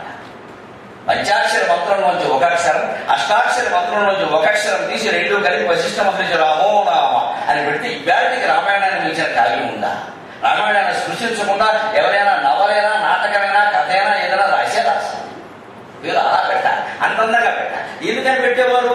రాలిన ఆకు మళ్ళీ పసిడి సాగు చిగురించినట్టే పెద్దలందరూ మళ్ళీ కొడతారని భావించేవారు. అలాగే జీవితంలో మనం ఉగాదిని పాటిస్తే శిశిరంలో చెట్లన్నీ ఆకులు రాల్చేసాయి, మళ్ళీ ఉగాది కన్నీ చిగురించే నా జీవితంలో కూడా ఎప్పుడైనా నేను డబ్బు కోల్పోయినా మళ్ళీ డబ్బు వస్తుంది, నేను సుఖాలు కోల్పోయినా మళ్ళీ నా సుఖాలు నాకు వస్తాయి, ఒకవేళ నేను అవమానపడినా మళ్ళీ సన్మానం పొందుతా, చెట్ల ఆకులు రాలి మళ్ళీ చిగురించినట్టే ఇది చాలా సహజమైన విషయం అని మనం ఉగాది పండుగ ద్వారా సందేశం తెలుసుకోవట్లేదా? జనవరి 1 ఈ సందేశం ఏదైనా ఉందా? ఉంటే కేకులు పోయడం, బేకలు పోయడం తప్ప. 2013, బయట ఇంకోటండి, 2013, 2014, 2015 మీరు ఈ పండుగలు ఎన్నైనా జరపండి, ఏదైనా మళ్ళీ వస్తుందా? 2014 మళ్ళీ చచ్చిన. కానీ ఇవాళ ఇది విజయనామ సంవత్సరం. ఇప్పుడు ఒక పిల్లవాడు పుడితే మళ్ళీ వాడు పుట్టినరోజు నాటికి 60 ఏళ్ళు వచ్చేసరికి మళ్ళీ విజయనామ సంవత్సరం వస్తుంది. ఇవాళ ఏదో త్రయోదశి తిథి, రేపు చతుర్దశి, మహాశివరాత్రి. ఈ త్రయోదశి మళ్ళీ 15 రోజుల్లో మళ్ళీ వస్తుంది. ఈ మాఘమాసం మళ్ళీ 12 నెలల్లో మళ్ళీ వస్తుంది. ఈ విజయనామ సంవత్సరం మళ్ళీ 60 ఏళ్లలో మళ్ళీ వస్తుంది. ప్రతిదీ, ప్రతి రోజు, ప్రతి వారము, ప్రతి నెల, ప్రతి సంవత్సరము ప్రతిదీ మళ్ళీ వస్తుందనే ఆశావాదాన్ని నేర్పే భారతీయ సంస్కృతిని మనం అనుసరించాలా? ఏది రాదు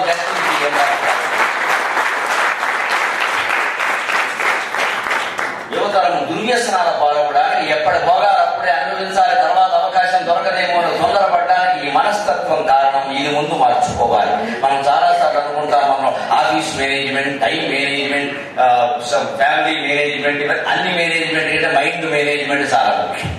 అది బాగుంటే అన్ని బాగుంటాయి, అన్ని తిరిగి వస్తాయి. ఏది బాధపడవలసిన అవసరం లేదు. చనిపోయిన ప్రతి వాడు తిరిగి వస్తాడు. జాతస్య ధ్రువం ప్రత్యుము ధ్రువం జన్మమృతస్య మళ్ళీ పుడతాడు అన్నమాట. ఈ గొప్ప ఆశావాదాన్ని మనకి ఉగాది అందిస్తుంది. కాబట్టి ఉగాది జరుపుకో. ఆ ఉగాది నాడు కూడా పచ్చడి చేసిందంటే మీరు గమనించండి, వేప పువ్వు చేదు, బెల్లం ముక్కేస్తారు తీపి, చేదుకు వ్యతిరేకం. మిరపకాయ ముక్కేస్తారు కాస్త కారం. మళ్ళీ ఇక్కడ చేదు వగర కోసం కాస్త ఈ చెరుకు కూడా కొంచెం వగరగా ఉండే వేస్తారు. లేత మామిడి లేత వగరగా ఉంటుంది, లేత మామిడి కింద వగరు, ఆ వగరు వేస్తారు. ఉప్పరా ఎలాగో వేస్తారు, లేదా పచ్చడి కాదు, చింతపండు వేస్తారు. పురుగు. ఈ 6 రోజులు వేసి పచ్చడి చేయడంలో ఉద్దేశం ఆ ఒక్క రోజు పచ్చడి శాస్త్రం కోసం తినమని కాదు. మనం అన్ని శాస్త్రం కోసం చేసి పారేసేయండి. ఇప్పటికే శాస్త్రం కోసం కాదు. జీవితం అంతా నువ్వు ఈ 6 రోజులు ఆస్వాదిస్తూనే ఉండాలి. జీవితంలో చేదు, వగరు కూడా, పులుపు కూడా ఉంటాయి, తీపి ఇవన్నీ కొంచెం బాగుంటాయి, ఉప్పు కూడా కొంచెం బాగానే ఉంటుంది. చేదు భరించలే మనం. కానీ మీరు గమనించండి, చారులు చేస్తారు, అన్నిళ్ళలో చేస్తారు. చారు రసం అంటారు. అందులో 16 పదార్థాలు వేస్తారు. కోపుల డబ్బాలలో ఉంటాయి 7 8.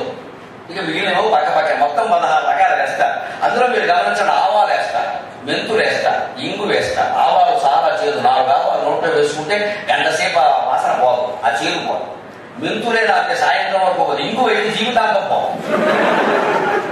ఇంగు కట్టిన పొట్టంటారు, పొట్టనే పట్టుకోగలుగుతుంది ఆ వాసన. ఇంగు తిన్నామంటే అంటే ఎన్నిసార్లు బ్రష్ పెట్టి కాలు గేటు, వాటర్ గేటు ఏం పెట్టినా. మరి ఇంత చేదైన పదార్థాలు రసంలో వేస్తే బాగున్నాయి కదా, పైగా వేయకపోతే రసం బాగుంటది కదా. నీ జీవితంలో దుఃఖం, ఇంగువ లాంటిది, ఆవాలు లాంటివి, మెంతులు లాంటివి, వాటిని రసమయం చేస్తే జీవితం బాగుంటుంది.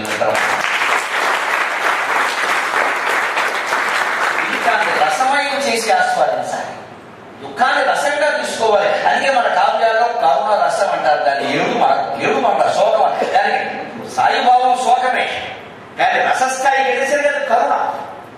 శకుంతల అత్తారిని గడిపోతుంటే కనుమ మహర్షి పద్యాలు శ్లోకాలు పడుతున్నా మనకి ఏడుపు కాదు, అది ఒక రకమైన రసస్థాయి. మన అమ్మాయి ఎవరో అత్తారిని గడిపోతుంది, మనం విడిచిపెట్టేస్తున్నాం భావన కలుగుతుంది, అది రసస్థాయి. హరిశ్చంద్ర నాటకంలో కొడుకును కోల్పోయి చంద్రమతి ఏడుస్తుంటే మనం అక్కడ మామూలు దుఃఖం కింద భావిస్తున్నాం, అది రసస్థాయి.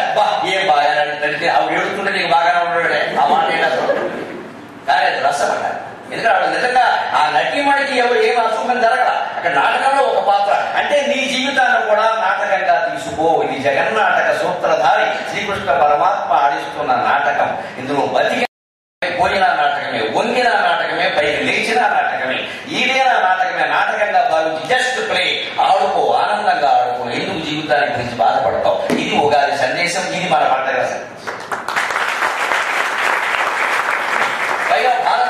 సంస్కృతిలో ఒక విశేషం అంతా మీరు గమనించడం మన సామెతల్లో ఉంటాయి. ఉంటే ఉగాది లేకపోతే శివరాత్రి అంటారు. రేపు శివరాత్రి, వచ్చేది ఉగాది, రెండింటికి మధ్యలో ఉన్నాము. ఈ రెండింటి మీద ఒక సామెత ఏమిటంటే ఉంటే ఉగాది లేకపోతే శివరాత్రి. ఎంత గొప్ప మాట! ఏమిటి ఉంటే? ఉంటే ఉగాది అంటే ఏమిటి ఉంటే? పండగ డబ్బు ఉన్ననాడు ఉగాది అంటే 6 రుచులతోటి పిండి వంటలు చేసుకో. చేదు, తీపి, కారం, చేదు, వగరు, ఉప్పు, పులుపు.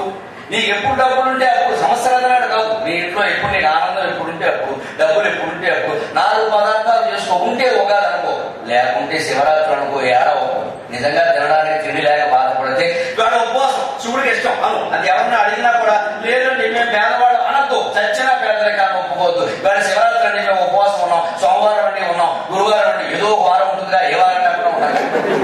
పైగా ప్రతి వారం ఎవరో ఒకరికి ఇష్టమే మన దేవతలు. సోమవారం శివుడు, మంగళవారం ఆంజనేయ స్వామి, ఇలాగ వరుసగా. అందుకే ఏ వారం అయితే ఆ దేవుడు పేరు చెప్పి నాకు మంగళవారం చేయడం అలవాటు లేదు, అందుకని అన్నం మానేసి లేదు దీంట్లో లేక మానేసి. కానీ అలా చెప్పమన్నా, అలా చెప్పడం ద్వారా ఆత్మవిశ్వాసం పెరుగుతుంది. మన పేదరికాన్ని బయట పెట్టుకోవాల్సిన అవసరం లేదు. ఇంటికి బిచ్చగాడు వచ్చాట, ఏమీ చదువు రాకుండా ఇంట్లో ఉండి వంట చేసుకునే తల్లి ఎంత గొప్ప మాట మాట్లాడిందో తెలుసా? బిచ్చగాడు వస్తే మాదాకపడం తల్లి అన్నట్ట. మా ఆయన ఎక్కడైనా కనపడ్డాడా? అదే మాట. మాదాకపడం తల్లి అంటే మా ఆయన ఎక్కడైనా కనపడ్డాడా అంటే వాళ్ళ ఆయన ఇదే పని. దాని విషయం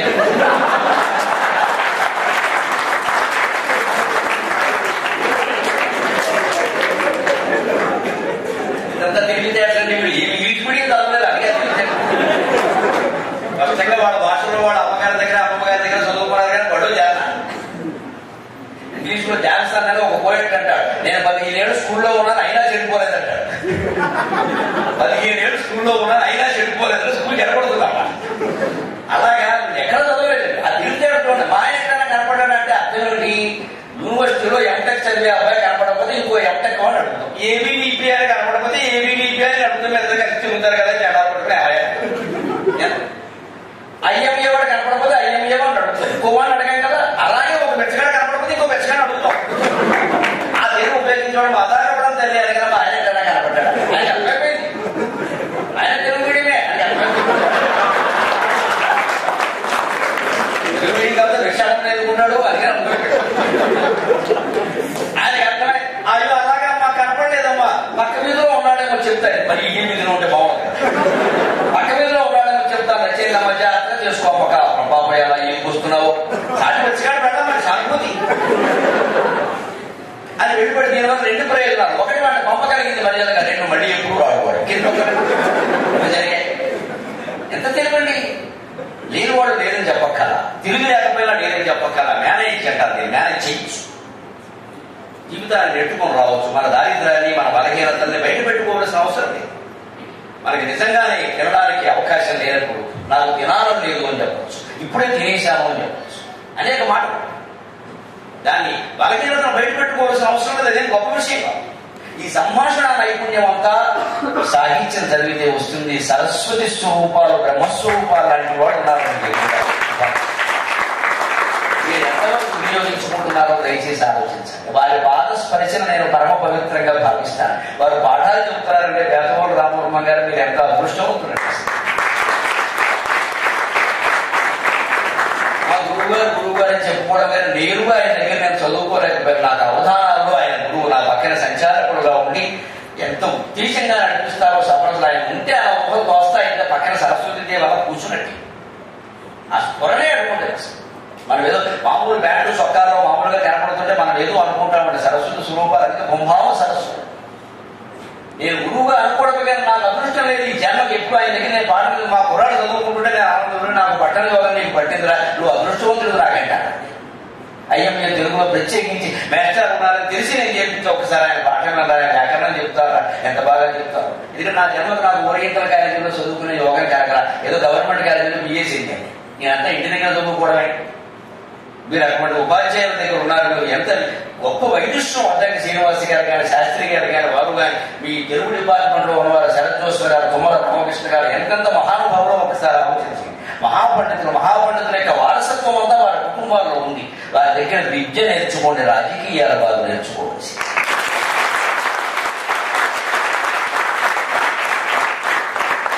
ఇప్పుడు ఒక్కసారి సమన్వయాన్ని గురించి ఆలోచించండి. సమన్వయమే భారతీయ సంస్కృతి. అందరినీ కలుపుకుపోవడమే. ఎవరిని మనం విడదీయం, ఎవరిని మనం ద్వేషించాం. అన్ని మతాలు మనకిష్టమే, అన్ని కులాలు మనకిష్టమే. పరమతాన్ని సహించడం కాదు మనం వివేకానందులు చెప్పడం, యాక్సెప్ట్ ఇట్, మేము ఆమోదిస్తాం దాన్ని. రామకృష్ణ పరమహంస ముస్లిం మతం ప్రార్థనల ప్రకారం సాధన చేశాడు ఏడాది పాటు. అల్లా ప్రత్యక్షం అవుతాడా? క్రైస్తవ మత సంప్రదాయాల ప్రకారం ప్రార్థన చేశాడు. మోకాళ్ళ మీదకి వచ్చి యేసుక్రీస్తు రూపంలో భగవంతుడు దర్శించాడు. అమ్మవారిని 18 రూపాలు చూశాడు, అష్టాదశి శక్తి పీఠాల రూపాలు.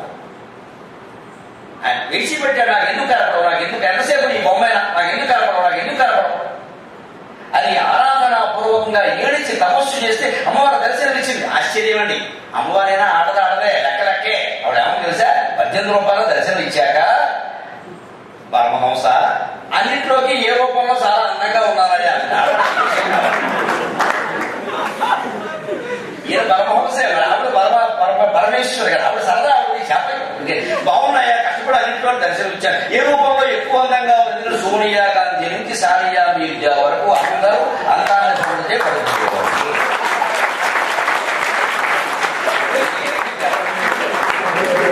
70 ఏళ్ళ కూడా కుకింగ్ ఏం కాగానే ఆవిడ ఎవరో ఒకసారి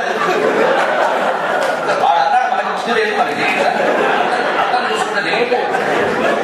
అందుకని కాస్త మా పిల్లలు లాంటి కూడా ఆడాళ్ళతో మాట్లాడుతున్న పెళ్లిళ్ళు అయ్యాయి ఎక్కువగా.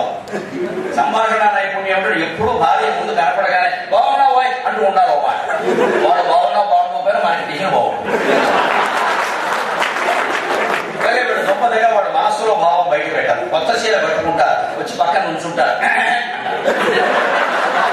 మనం అమ్మాయి మనం గొంతులో తీసుకెళ్తా నిక్షేపం ఎక్కువ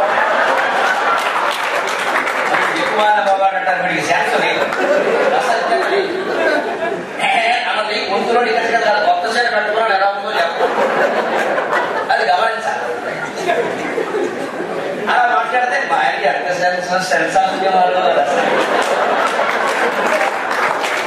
కనిపెట్టేస్తారు. నీకు సంసారం బ్రహ్మాండంగా ఉంటుంది, అనుమానమే ఇలా. మాట సూపంతే, అది అలవాటు చూసుకుంటాం. అలాగే సంసార జీవితంలో, రాజకీయ జీవితంలో, మీ కళాశాలలో అన్ని చోట్ల మీకు అనుకూలమైన మనుషులు ఉంటారు. ప్రతి దాంట్లో మిమ్మల్ని విభేదించేవాడు. అంతమంది విభేదించే వాళ్ళతో మనం నెట్టుకురావచ్చున్నాడు. శివుడు నెట్టుకొస్తున్నాడు. శివరాత్రి సందర్భంగా మనం చెప్పుకోవాలి. ఒక అద్భుతమైన కవి సంస్కృతంలో చెప్పాడు సరదాకి, శివుడు ఎందుకు విషం తాగాడు ఓ చర్చ వచ్చింది.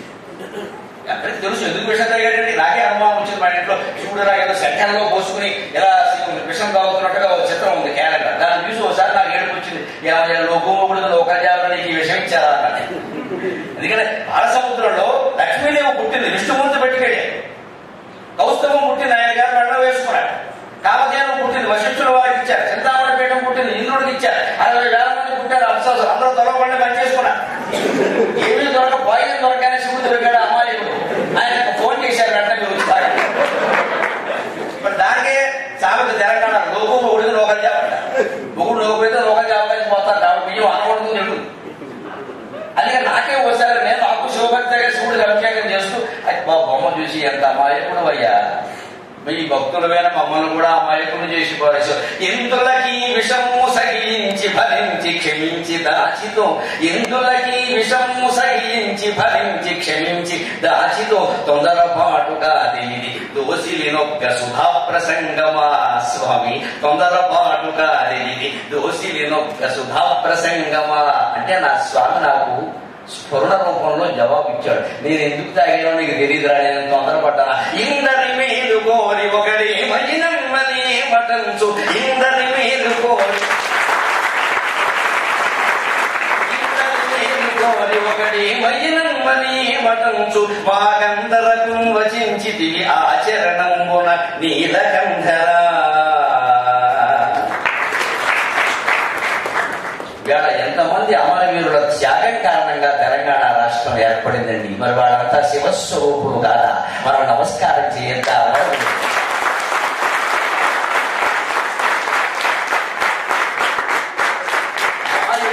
అమాయకులైన విద్యార్థులు బలైపోయారే, వారికి వచ్చిన తెలంగాణ వాళ్ళు చూడలేకపోతున్నారే, వాళ్ళ కళగా మిగిలిపోయింది. వాళ్ళ కుటుంబాలకు ఏం జరుగుతుందనేది భగవంతుడు నిర్ణయించాలి. అవన్నీ రాజకీయాలు, అవన్నీ వేరే విషయం. కానీ మనం మాత్రం వాళ్ళ త్యాగాన్ని మర్చిపోం. అది శివుడు త్యాగం ఖచ్చితంగా. ఇంతమంది అన్ని రకాల భోగాలు వస్తువులు వస్తే అవన్నీ వాళ్ళు తీసుకుంటారా? ఏ శివుడు కనపడలేదా? గొడవమంటే కవులు విచిత్రంగా చెబుతా.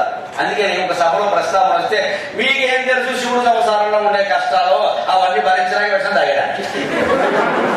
ఇంత త్యాగం కోసం ఆయన తాగితే అలా కాదు, సరదా కవిత్వం ఉంటే అలాగే ఉంటుంది. అందుకే ఎందుకు తాగాడంటే ఆయన అన్నట్ట అత్తుంచదివాహనం గణపతే భూషా భుజంగం వృధా. దీనికి వెనకాల నేపథ్యం ఏమిటంటే వినాయక చవితి వచ్చింది, వినాయకుడు పుట్టినరోజు. అందుకని సరే పుట్టినరోజు నాడు సహజంగా పిల్లాడికి ఇష్టమైన బట్టలు పుట్టిస్తాం, వాడికి ఏం కావాలని అడుగుతాం కదా. అందుకని శివుడు కూడా వినాయకుడిని పిలిచి ఎలా పెద్ద అబ్బాయి నీకు ఏం కావాలరా అన్నాడు. ఆయనకి బట్టలు పుట్టించడం ఆయన వల్ల అవుతుందా? చూడటాయి అది వల్ల కాదు, ఏడుగుతోలు ఎక్కడి నుంచి వస్తుంది. అందుకని ఏం కావాలని ఆయన నాన్నగారు నాకేం వద్దండి, మన కుటుంబం ఏంటో నాకు చిత్రంగా ఉందండి, అమ్మో చోట మీరు చోట తమ్ముడు చోట నేను చోట ఏం బాగుండేది. ఎందుకంటే మీరు వెళ్ళి కాశీలో కూర్చుంటారు, అమ్మాయి పెద్దవాళ్ళు ఉంటుంది కనకదుర్గాదేవి, మీరు కాశీలో ఉంటారు, నేనేమో ఈ మధ్య కాణిపాకంలో ఉంటున్నాను, ఏం చేయాలో తెలియక. అలాగే ప్రతి వాడు వచ్చి నా నెత్తి మీద చేయించే ప్రమాణం చచ్చిపోతున్నాను, స్నానం చేయలేక ఓట్లు మింగేసిన చేతులన్నీ పట్టుకొచ్చి నా నెత్తిని పడుతున్నారు. రాజకీయ నాయకులు కాణిపాకంలో ప్రమాణం చేస్తారు వచ్చింది పోతాను, ఈ చేతుల వల్ల ఆయన మైనపడ్డాడు. అందుకే నేను చచ్చిపోతున్నాను, స్నానం చేయడానికి నన్ను అక్కడ వారేశారు పట్టుకెళ్ళి. సరే తమ్ముడు కుమారస్వామి సరే సరే పాలని ఉంటాడు, ఎక్కడో తమిళనాడులో ఉంటాడు, ఇక్కడ ఎక్కడ ఉంటాడు. అందుకని ఏమీ వద్దు, మా పుట్టినరోజు నాడు అందరం కైలాసంలో కూర్చొని సరదాగా కబుర్లు చెప్పుకుందాం ఒక రోజు అంటున్నాడు. శాంక్షన్ అన్నాడు. ఏమడిగాడు? ఎవరో డబ్బులు అడిగాడే అన్నా. ఓ చోట కూర్చుందామని ఇదే కదా మనం అనుకుంటాం కదా, నా పుట్టినరోజునైనా అంతా కలిసి భోజనం చేద్దాం అనుకుంటాం కదా. అందుకని అంతా కూర్చున్నారు. వీడు కూర్చుంటే సరిపోయిందని వీళ్ళు బాగానే వాళ్ళ వాహనాలు కూడా వచ్చాయి. శివుడు వాహనం ఎద్దు, అమ్మవారి వాహనం సింహం, వినాయకుడు వాహనం ఎలుక, కుమారస్వామి వాహనం నెమలి, ఈయన మెడలో అసలే పాము. అప్పుడు జరిగింది కూడా నాన్న చెప్పాడు కవి, ఎంత గొప్పవాడో చూడండి. అత్తుంచది వాహనం గణపతే భూషా భుజంగం వృధ తంబాగాపి షడాననస్య గిరిజావాగాపి నాగాననం తంబాగాపి షడాననస్య గిరిజావాగాపి నాగాననం గౌరీ జన్నుసుతామసూయతి గౌరీ జన్నుసుతామసూయతి కళానాథం లలాటాననక కళానాథం లలాటాననక నిర్విన్న సగసా కుటుంబ కలకాత్ నిర్విన్న సగసా కుటుంబ కలకాత్ గీతం చ కళాకలం. ఎంత అందమైన భావన అండి కవిత్వం, భావన మిత్రమా. ఈ జగత్తు కూడా ఒక భావనే, జస్ట్ అన్ ఐడియా. ఒక ఐడియా జీవితాన్ని మార్చేస్తున్నట్టే ఒక భావన కూడా జీవితాన్ని మార్చేస్తుంది. జగత్తంతా భావన, కల్పనాత్మకం జగత్ అనుమానమే. జగత్తుని కల్పనగా ఒక భావనగా తీసుకుంటే జీవితాలతో ఆడుకుంటావు, సరదాగా ఆట ఆడుకుంటావు, దాంట్లో భయపడాల్సిన వల్ల. ఎంత భయంకరమైన పరిస్థితుల్లో శివుడు ఉన్నాడో గమనించండి. ఇక్కడ ఎంతమంది చేరాక వినాయకుడు వాహనం ఎలకాన్ని వచ్చాయి కదా, అవి కూడా వచ్చేది గ్రూప్ ఫోటోలో తయారైంది. కెమెరా వాళ్ళు సిద్ధమవుతున్నారు, సెల్ ఫోన్ లేవుగా అప్పట్లో. పెద్ద స్టాండ్, దాని మీద కెమెరా, దాని మీద గుడ్డ, ఆ గుడ్డ ఒక్కోసారి వాడు తీసేవాడు మొహం మీద వేస్తాడు, కెమెరా వాడు దాని మీద వేయకుండా ఆ నిలబడి వాడు మొహం మీద వేస్తాడు. అప్పుడు తెలియదు, ఇప్పుడు ఎవడు పడ అందుకే ఏదో ఏర్పాటు జరుగుతుంది. ఈరోజు చిత్రం జరిగింది. అత్తుంచది వాహనం గణపతే భూషా భుజంగం కృత. శివుడు మెడలో ఉండే పాము చూసిందిరా, ఈ కింద ఎలక చూసిందా, ఎలక పాము కాదా అది అనుకుంటుంది. దొరకదు మళ్ళీ దొరకదు ఎలక. అసలు వినాయకుడు దొరకడం, వీడు ఫోటో గొడవలో ఉన్నారు, పుట్టినరోజు హడావిడిగా ఉన్నారు, కేకులు పోతున్నారు మార్గానికి. అలా బాబు జరగమని జారుకుంటూ వచ్చి ఆ ఎలక పడుతుంది. ఆ ఎలక పరిగెడితే వినాయకుడు ఉంటాడు, ఆయన వాహనం. ఇప్పుడు బండి పడపడుతుంది, మనం పరిగెట్ట క్లాసులు మన క్లాసులో ఉండి ఎంత సీన్ అంత తీవ్రంగా గంభీరంగా పాఠం పెట్టుకోవడం అలా వినవు, అది జరగదు. వాడు వింటే అదృష్టవశాత్తు దురదృష్టవశాత్తు వింటే తప్పనిసరి వింటే అప్పుడు మధ్యలో ఎవరో వచ్చారో ఈ బండి అలాగా బండ ఒకవాడు చెప్పే వేస్తారు అర్థం కాబట్టి ఆయన మీచు బండి మరి వినాయకుడు బండి అట. అందుకని ఎలక పరిగెడుతుండే నా ఎలక అని ఆయన పరిగెట్టి తంబాగాపి షడాననస్య. ఆ పాము పరిగెట్టని చూశాడు. అప్పుడు కుమారస్వామి వాహనం నెమలి. ఆ నెమలికి ఆహారం పాము. కేవలం నెమలి వాహనం, పాము మెడలో ఉండడం, ఎద్దు వాహనం ఇవి సామాన్యంగా తీసుకోకండి. వాటి అంతరార్థాలు తెలియక మనం ఏదో అన్ని బొమ్మలు పెట్టారు అందరికీ తరువ. ఆ కాలంలో జంతు నాగరిక ఇదో వ్యాఖ్యానం జంతు నాగరిక జంతు అది నాగరిక.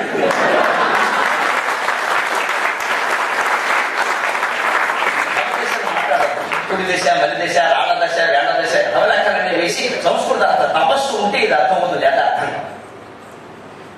కుమారానికి అర్థమయ్యే విషయం కాదు. ఎందుకంటే కుమారస్వామికి నెమలి వాహనం, ఎందుకు శ్రీకృష్ణుడి నెత్తి మీద నెమలిపించాం? ఇంకేం లేవో వస్తువు. నెమలి గమనించండి, కుమారస్వామి ఉన్నప్పుడు ఆయన వాహనం నెమలి, దాని కింద పాము ఉంటుంది. నెమలి కాళ్ళ కింద పాము ఉంటుంది. ఆ పాము మన శరీరంలో ఉండే కుండలిని శక్తి. అది పాము ఆకారంలో, తీగ ఆకారంలో, దాని పేరు వల్లి. అందుకే వల్లీపతి. కుమారస్వామి భార్య, ఒక భార్య పేరు వల్లి, రెండో భార్య దేవసేన. అసలు ఆవిడ స్త్రీ కాదు, దేవసేన అంటే డివైన్ ఆర్మీ. మనకి ఆర్మీకి 3 నాయకులు ఉంటారు, వాడు 3 మొగుళ్ళు కాదు, అధిపతులు అర్థం. దేవసేనాపతి అంటే దేవసేనకి నాయకుడు. వల్లీపతి అంటే ఈ కుండలిని శక్తి, వల్లి రూపంలో ఉండే, పాము రూపంలో ఉండే కుండలిని శక్తికి షణ్ముఖుడు అధిపతి. షణ్ముఖ ఆరాధన చేస్తే ఆ కుండలిని శక్తి నిద్రలేస్తుంది. అందుకని షణ్ముఖుడు వాహనం నెమలి. ఆ నెమలికి వశమై ఉంటుంది పాము.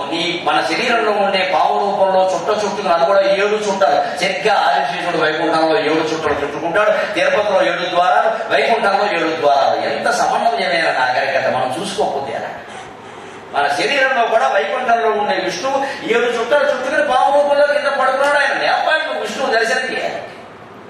మనమే పడుకుంటే ఆయన ఎక్కడ లేస్తాడు. అందుకే మనం యోగాభ్యాసం చేసి, ప్రాణాయామం చేసి ఆ ప్రాణశక్తిని లేపాలి పైకి. అప్పుడు నీకు విష్ణు దర్శనం అవుతుంది, భగవద్ దర్శనం అవుతుంది. ఆ లేపడానికి మూలం ఆ వల్లి. ఆ వల్లికి పతి కుమారస్వామి. ఆయన ఆరాధనలో విశేషం. అందుకే నెమలి ఆయనకు వాహనం. ఆ నెమలి వాహనంగా కలిగిన కుమారస్వామిని ఆరాధిస్తే ఆ కుండలిని శక్తి నీకు వశ్యం అవుతుందని చెప్పడం. కృష్ణుడు ఎందుకు నెమలి పింఛం ధరిస్తాడు? ఏం లేవా? టోపీలు లేవా? లేకపోతే ఇంకా అందమైనవి లేవా? నెమలి సంసారం చెయ్యదు. నెమలికి సంతానం కేవలం సంగమం వల్ల కలగదు. మగ నెమలి ఆట ఆడుతూ ఉంటుంది, పులి విప్పి నాట్యం చేస్తుంది, దాని కళ్ళలోంచి ఒక ద్రవం సర్విస్తుంది. ఆడ నెమలి దగ్గరగా వెళ్ళి ఆ ద్రవాన్ని ఆస్వాదిస్తుంది, అంతే గర్భం ధరిస్తుంది. ఇది అస్ఖలితం. అస్ఖలితం మనకి మామూలుగా మానవుల్లో ఉండే ఏర్పాటు అక్కడ ఉండదు, అస్ఖలితం. అందుకే శ్రీకృష్ణుడు అస్ఖలిత బ్రహ్మచారి. 8 మంది భార్యలు ఉన్న అస్ఖలితం. అందుకే నెమలికి గుర్తుగా, నెమలి తత్వానికి గుర్తుగా ఆయన నెమలి పింఛం ధరించారు. హిందూ ధర్మంలో ఉండే ప్రతి దేవుడికి వాడు ధరించే ఆభరణాలు, ఆయుధాలు, అలంకారాలు అన్నిటి వెనకాల భౌతిక, మానసిక, ఆధ్యాత్మిక కోణాలు ఉంటే ఇవన్నీ వెంట మానసి ఏదో ఆ కారణంలో అజ్ఞానంలో ఉండి మానవుడు భయంతో దేవుడిని సృష్టించుకున్నాడు. వీడికి భయం, మానవుడు భయం, వీడు భయం. భయంతో సృష్టించుకోవాలి. దేవుడు ఉన్నాడు, నువ్వు కూడా భయం, దేవుడిని సృష్టించడం. ఇవన్నీ మనం కనిపెట్టే పనికి మాన సిద్ధాంతాలు 50 ఏళ్ల పాటు దేశాన్ని నాశనం చేశారు. ఎందుకని ఉద్యమంగా మాట్లాడుతున్నాం, ఒక మాట లేదు. మళ్ళీ దేశం తిరిగి వివేకానందుల మార్గంలో రావాల్సింది.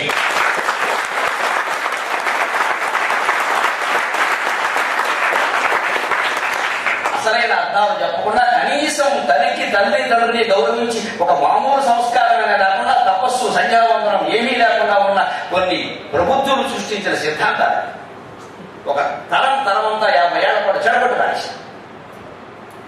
అందుకని మళ్ళీ మారాలంటే ఈ తత్వాలు చెప్పి తినడం పోటీ పడి చెబుతాను నేను పరిగెత్తు. అలా ఆలోచన చేయండి. సరిగ్గా పాము పరిగెడుతుంది, వెనకాల పాము పరిగెడుతుంటే పాము తినడం కోసం నెమలి పరిగెట్టింది. సహజం మరి నెమలికి ఆహారం. అప్పుడు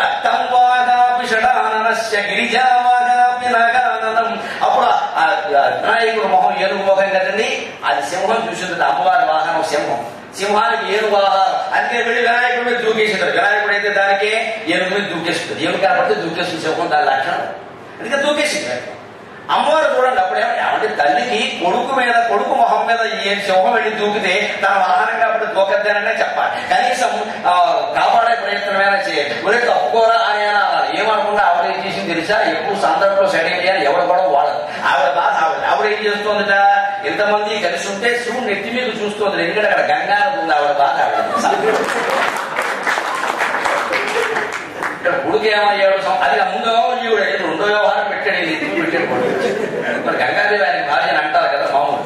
అందుకే గౌరీ జన్మసుత వసూయతి నెత్తి మీద గంగ కనపడుతుంటే అప్పుడు అందుక ఇప్పుడు ఈ పుట్టినరోజు నాడు అది కూడా అవసరమా? నెత్తి మీద ఉండాలి, దాన్ని పంపేయండి అంటే ఆయన గొప్ప. అది నదులు, నగరాలు కూడా భార్యలంటే నేనేం చేయాలి? ఇంకా ఏదో ఆపద వచ్చింది, ఆకాశం నుంచి పడింది, ఎవరు ధరించేవాడు లేకపోతే వేసవికాలం చల్లగా ఉంటుంది కదా, నేను అదో వాటర్ ట్యాంక్. దాని మీద ఆ ట్యాంక్ అంటారేంటి? అందులో బళ్ళు కనపడుతున్నాయి. ట్యాంక్ లో బళ్ళు ఉంటాయి, లేదు అందులో కవలాలన్నట్టు. అదో సంభాషణ.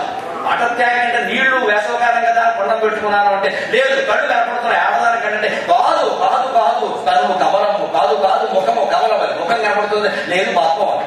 అలా కాదు, ఇంకో శంఖం కూడా కనపడుతుందంటే అది తెరవ కంఠం, కంఠం కనపడుతుంది. కంఠం కాదు, శంఖములు ఉండవా జలమలయం, నీటిలో శంఖం ఉండదు, అదో శంఖం అన్నట్టు. ఇలాగ మొత్తం గంగాదేవిని విడిచిపెట్టలేక గౌరీదేవికి సమాధానం చెప్పలేక తిప్పలు పడుతున్న శివుడు మిమ్మల్ని కాపాడడం కాక ఒక ఆయన పద్యం వేసి సరదా పట్టారు.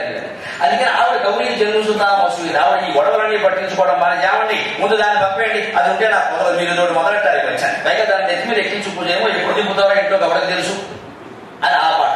అభయంతుడు అంటే కళాధములు లలాటానల, కళానాథుడు అంటే చంద్రుడు, ఆయన లలాటానడం అంటే ఈ మూడో కన్ను. అది సాధారణంగా తెలుసుకోదు. కానీ ఇప్పుడు ఇంట్లో అందరూ ఏదో చేస్తుంటే చిన్నపిల్లాడు ఒకడు ఉంటాడు, వాడు నేను కూడా చేస్తా అంట. అందుకే వాడిని ఆటలో అర్పడని పక్కన అంటారు, వాడికి ఏదో వస్తువు ఇచ్చి వాడు చేసినా ఏం అడగండి లేదా వాడు ఊరుకోడు. అలాగే అందరూ ఫోటో దిగుతుంటే ఈ మూడో గారు కూడా నేను కూడా దిగితే బొమ్మలు అనుకుంటాను. ఎందుకంటే ఫోటో వాడు ఏమంటాడు, కళ్ళు తెరవండి అంటున్నాడు, తెలుసుకుంటే ప్రమాదం.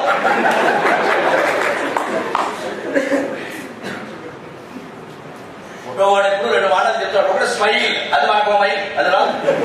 పైగా వాడి ఫోటో బాగానే లేదంట, మన నవ్వడం మానేసి నవ్వమంటాడు, కళ్ళు తెరవమంటాడు, అంతే కదా. అందుకని ఫోటో తీసేటప్పుడు కళ్ళు తెరవమంటే మూడో కన్ను తెలుసుకుంటే ప్రమాదం. అలాగే మూడో కన్ను తీసేద్దామంటే నన్ను ఎప్పుడూ తెలుసుకోను, నేను ఎందుకు ఇక్కడ, అది తెలుసుకుంటే ప్రమాదం. ఇలా మొత్తం ఎలక కోసం పాము కోసం నెమలి, ఏనుగు కోసం సింహం, ఇవి బాధిపోతూ పైగా గౌరీదేవి గంగాదేవి మీద కోపడి ఈ మూడో కన్ను తెలుసుకునే ప్రయత్నం చేసినప్పుడల్లా వేడికి ప్రమాదం కాబట్టి పైన చంద్రుడు దాని మీద అమృతం కురిపిస్తున్నాడు.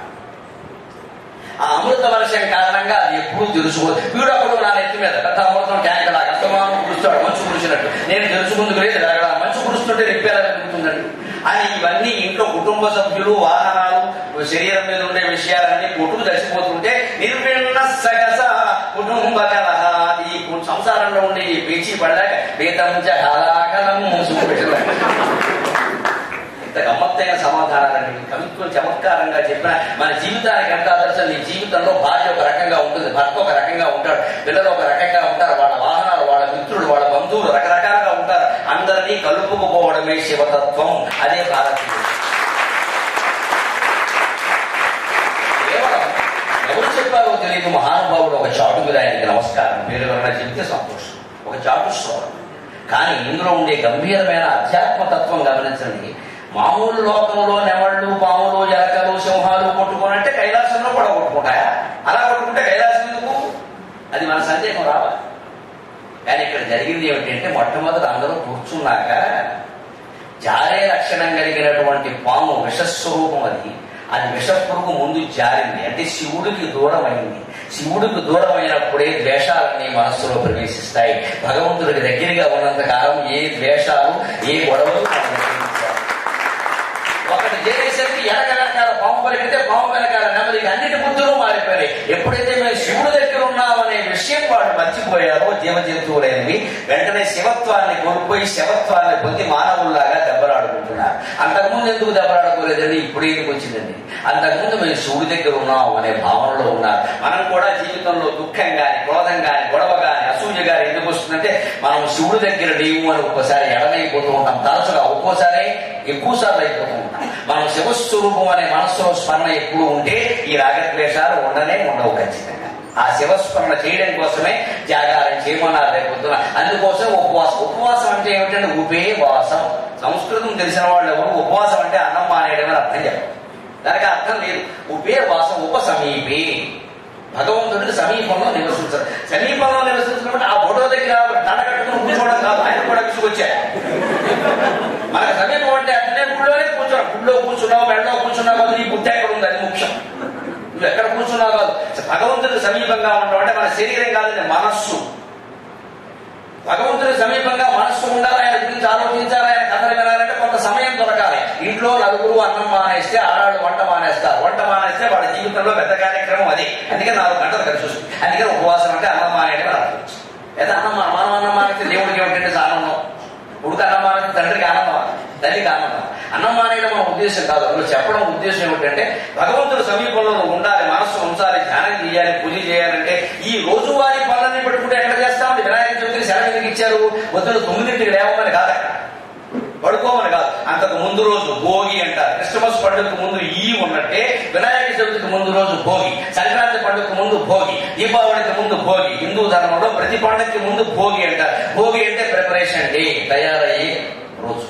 వినాయక చవితికి 24 రకాల ఆకులు తేవాలి. ఆ 21 రకాల ఆకులు తేవడం కోసం నీకు సెలవు ఇచ్చారు తప్ప 9ంటికి లేచి టీవీ చూడడానికి కాదు.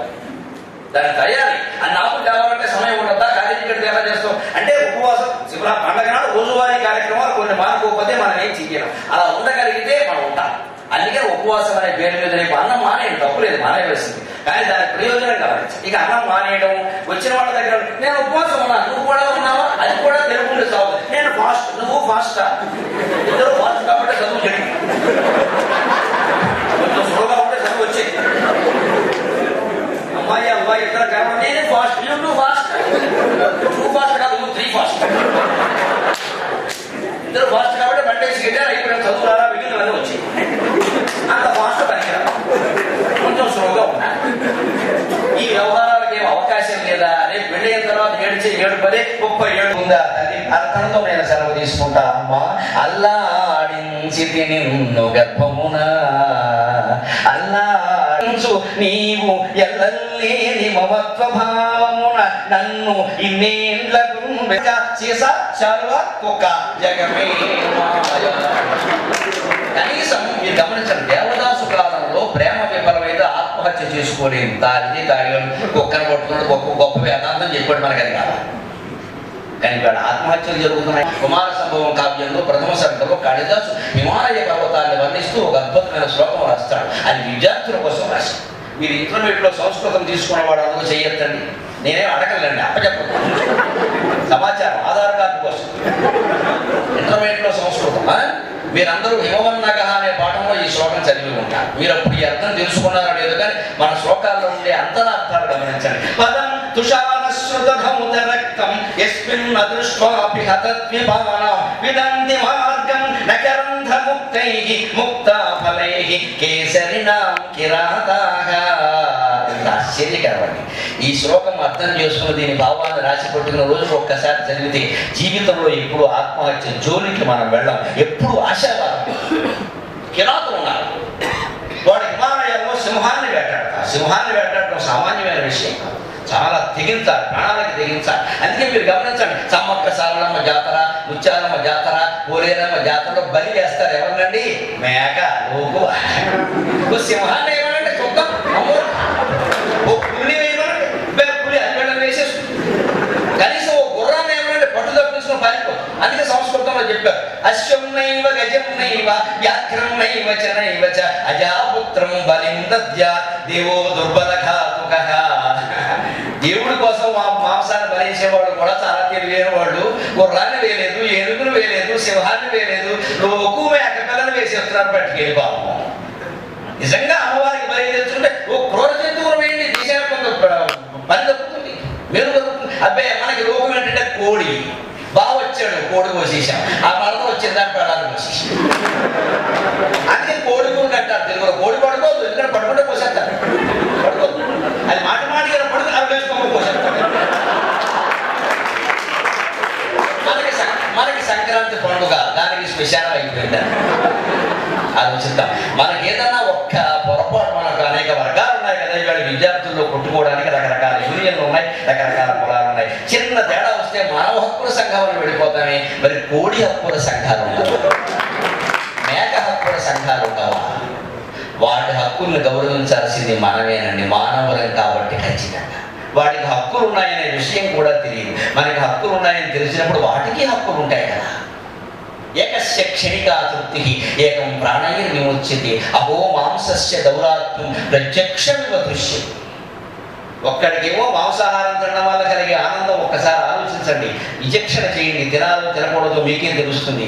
కోడిని చంపావు, అబ్బో ఎముక బొక్క అంటారు కొంతమంది, తీసుకున్నారు అది లాగావు, ఇంకా మూలగా అలా లాగితే బాబు మా ఫ్రెండ్స్ చెప్పారు నాకు తిన. అంటే మన రాజులు కాపులు అందరూ మనకి అన్ని వర్గాల స్నేహితులు ఉంటారు. అందుకని వాళ్ళు అడిగే ఏంటి అసలు మీకేం తెలిసిండే బ్రాహ్మణులు అలా కాదు, శుభ్రంగా చేసి ఒక బొక్క నెల దగ్గర ఏమో కాబట్టి అది వచ్చాను అది లాగాల లాగు, నేను లాగలేదు. అది నిజమే, లాగు ఒప్పుకుందాం. మీరు ఏ ఈ ఎముక కాదండి, మూలక కాదండి. మీకు రుచికరమైన ఏ ఆహారం, ఏ పదార్థం, పిజ్జాలు, బర్గర్లు, పానీపూరీలు ఏది తిన్నా సరే ఒక్కసారి వాచి చూడండి. అసలు ఎంతసేపు ఈ ఆనందాన్ని నేను పొందుతున్నాను, జస్ట్ పరీక్ష.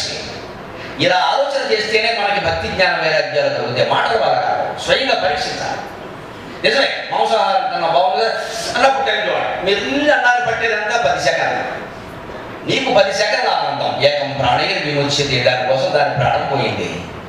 మరి మన మడయముకు కూడా ఓ బ్రహ్మరాక్షసుడు ఎవరికో ఆహారం వస్తే వాడు కూడా ఓ దెబ్బేసి అంటే నువ్వుకుంటా. అప్పుడు మానవ హక్కుల సంఘాలు వస్తాయా? నరమాంసం తింటారని మనుషులు కలుచుకు తింటారు, మన కోడి కలుచుకు తినేస్తే తప్పులేదా? అందుకని వాటికి మరి యూనియన్లు లేవు. వాటికి యూనియన్ కూడా మనమే. భారతీయుడు, అందున హిందువు, అందున సంస్కారం ఉన్నవాడు అంటే అన్ని జీవుల హక్కులు గుర్తించి గౌరవించాలి ఖచ్చితంగా. మా కశ్చిత్ దుఃఖ భాగ్ భవేత్, సర్వేపి సుఖినః సంతు, సర్వే సంతు నిరామయాః, సర్వే భద్రాణి పశ్యంతు, మా కశ్చిత్ దుఃఖ భాగ్ భవేత్. ఈ శ్లోకం, ఈ భావన ఒక్క భారతీయ సంస్కృతిలో మాత్రమే కనపడుతుంది.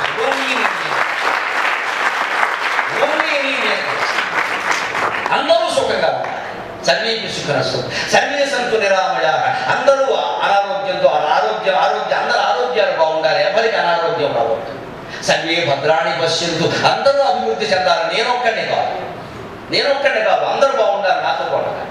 మా కశ్చిత్ దుఃఖ భాగ్ భవేత్. ఇక స్పష్టంగా చెప్పారు, క్లాజ్ బిల్లుకు సవరణలాగా మళ్ళీ ఇంకా స్పష్టంగా చెబుతున్నా. మా కశ్చిత్ దుఃఖ భాగ్ భవేత్, అందరూ బాగుండాలని ఏదో రొడ్డపొట్టుడు మాట మాట్లాడద్దు.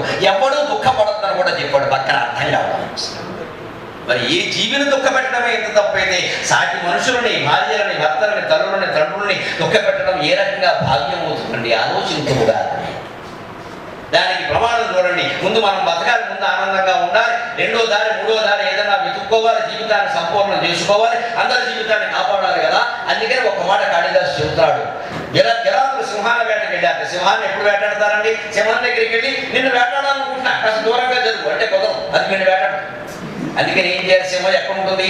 ఏనుగుని చంపుతుంది. సింహం మాంసాన్ని కుంభస్థానం తీరుస్తుంది, మాంసం తింటుంది, వెళ్ళిపోతుంది. దర్జాగా కిందకి దూకుతుంది, దర్జాగా అడుగులు వేసుకుంటూ వెళ్ళిపోతుంది. అది నేర్చుకోవాలి. సింహం పెద్ద ఏనుగును చంపుతుంది.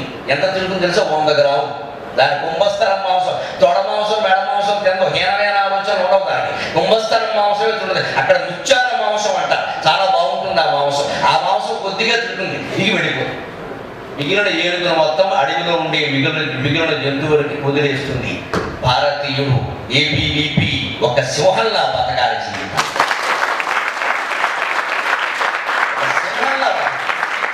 నువ్వు ఎంత సంపాదించగలవో అంత సంపాదించు, నీకు అవసరమైంది మాత్రమే ఉంచుకో, మిగిలింది సమాజానికి ఇచ్చే. ఇది సింహం లక్షణం.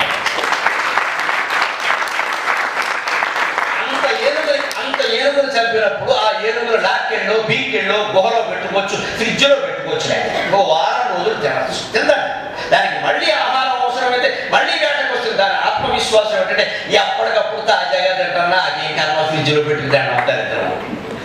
ఇవాళ మనకి ఫ్రిడ్జ్ బతుకులు వచ్చాయి. పచ్చడి చేస్తారు, లోపల ఎడతారు, కూర చేస్తారు, లోపల ఎడతారు. మన ఆడవాడు చాలా గొప్పవాడు, మొగుళ్ళు ఒక్కడే బయట పెట్టారు.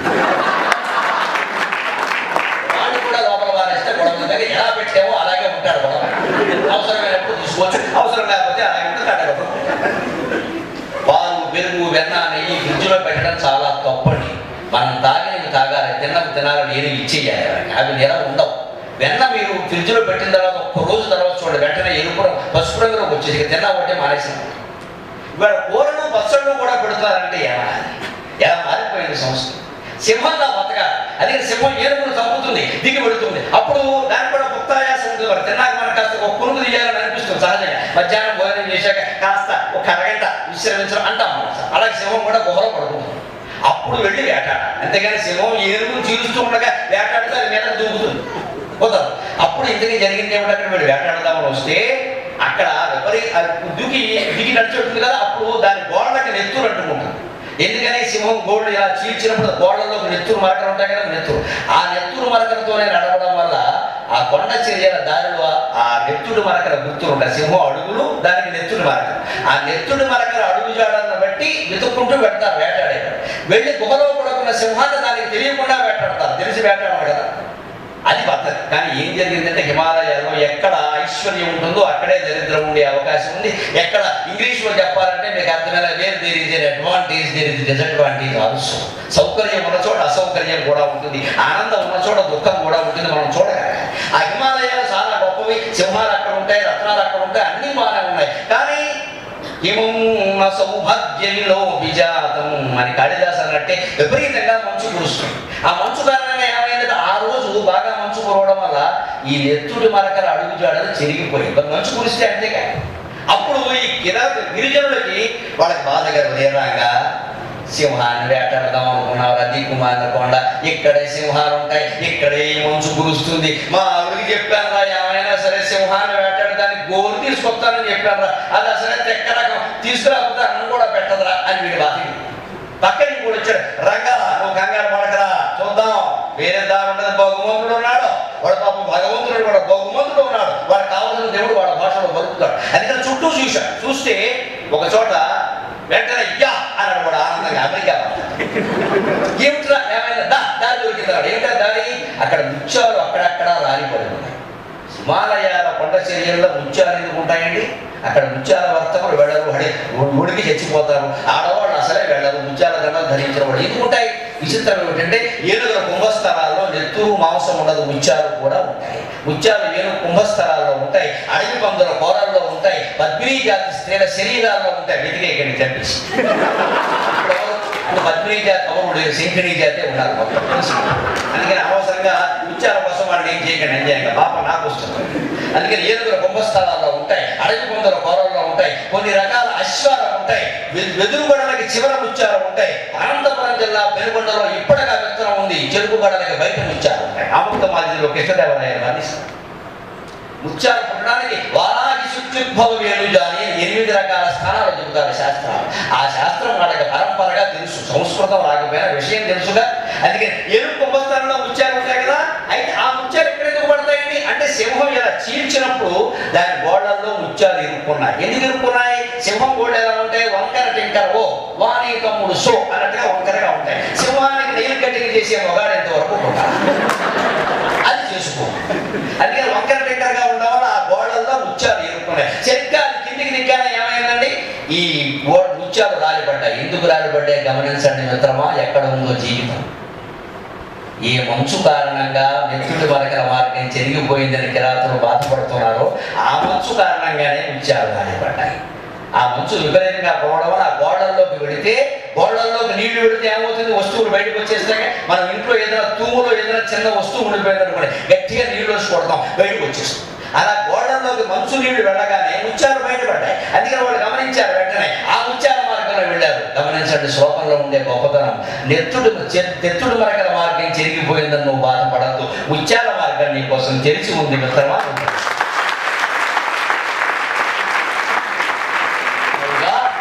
పైగా పోయిన ఉద్యోగం కానీ, రాని సీటు కానీ, విఫలమైన ప్రేమ కానీ, నెత్తుడి మరకల మార్గం, తెరిచి ఉన్న మార్గం ముత్యాల మార్గం, రెండవ మార్గం. ఏ మంచు కారణంగా నెత్తుడి మరకలు చెరిగిపోయాయో ఆ మంచు కారణంగానే ముత్యాలు రాలబడ్డాయి. జీవితంలో నీకు ఏది భయంకరమైన కష్టం నువ్వు అనుకుంటున్నావో అమ్మవారిని నమ్ముకుంటే అదే కష్టం. చూడండి, కష్టాల ఆర్టీసీ బస్సులు అండి. వస్తే వస్తారా 6 బస్సులు వస్తాయి కదా, సాయంత్రం వరకు బస్సు ఉంటుంది.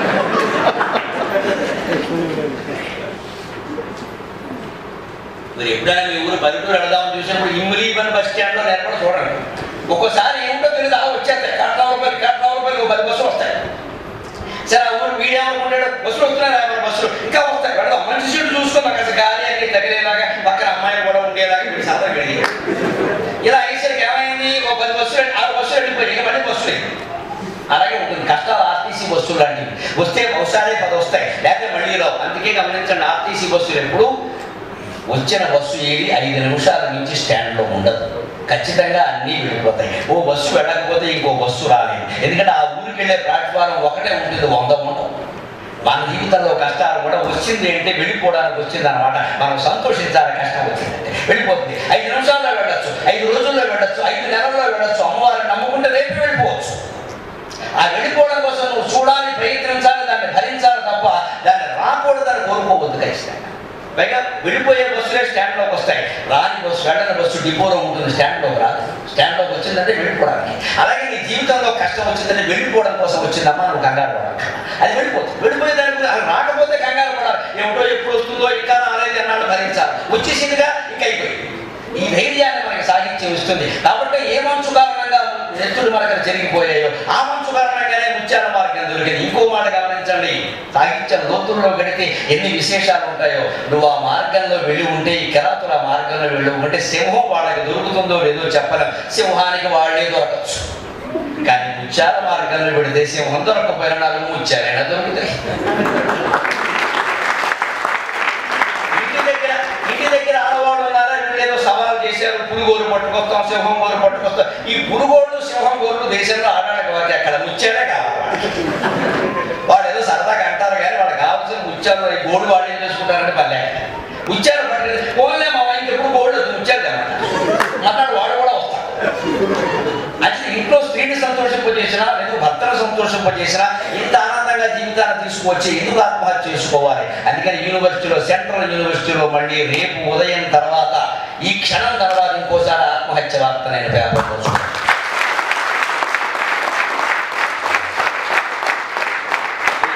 చాలా చూశాను దురదృష్టకరంగా. మా అబ్బాయిని అడిగాను, ఏం జరుగుతుందా, ఎందుకు పువ్వులు లాంటి వాడు పచ్చికాయలు పగిలిపోతున్నాయి, తల్లిదండ్రులు ఎంత దుఃఖపడుతున్నారు. నా కొడుకు చదువుతున్నాడు కదా, నాకు అనిపిస్తుంది కదా, అందరి వయస్సు ఒకటే కదా, ఏంట్రా ఈ మాత్రం తట్టుకోలేకపోతే. నిజానికి మేము ఎదుర్కొన్న కష్టాలు మీరు ఏమి ఎదుర్కొంటారండి చెప్తే బాగుంటుంది. కానీ ఎన్ని ఎదుర్కొన్నారు ఉద్యోగాల్లో, చదువుల్లో, జీవితాల్లో. అన్నింటికీ భగవంతుడు నమ్ముకున్నామే. మా సాహిత్యం మమ్మల్ని బతికించింది. అది మీకెందుకు ఇవ్వట్ల? మీరు దయచేసి సాహిత్యం పట్ల ఆసక్తి చూపించండి. ఇలాంటి సమావేశం మీ దగ్గరున్న మహానుభావుల చెప్పిన నెలకొక్కసారి పెట్టించండి. ఎప్పుడు నేనే రాలేదు, నన్ను మించిన వాళ్ళు ఉన్నారు, మహానుభావులు సమకాలీనులు ఉన్నారు, పిలిపించండి ఒక్క నెలకు ఒక్కసారి. అన్ని రకాలు ఇక్కడ నిలబడి వింటుంటే ఏం ఆనందం అండి.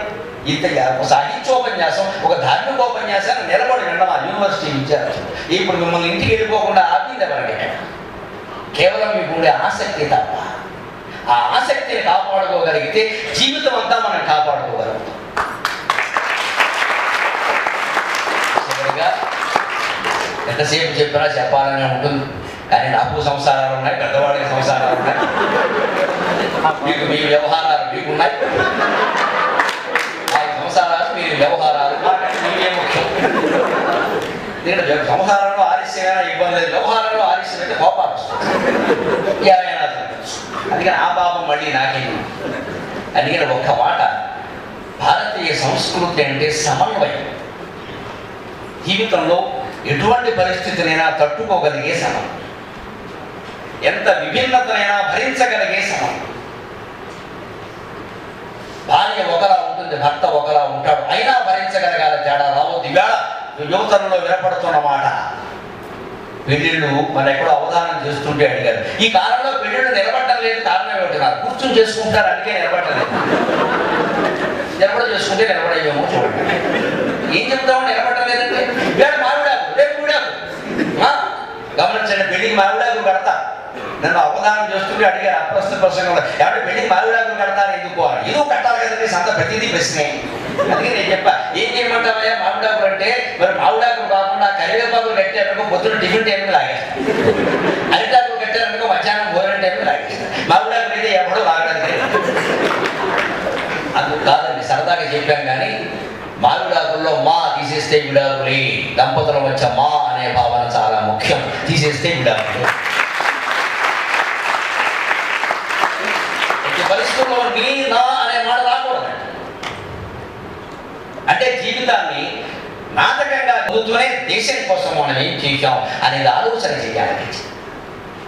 వివేకానందుల యొక్క సూక్తుల్లో ప్రధానంగా ఉంటుంది. ఎవరి అక్కడ ఫోటో దగ్గర కూడా ఏముందో చూడండి, that is the life who lives for others.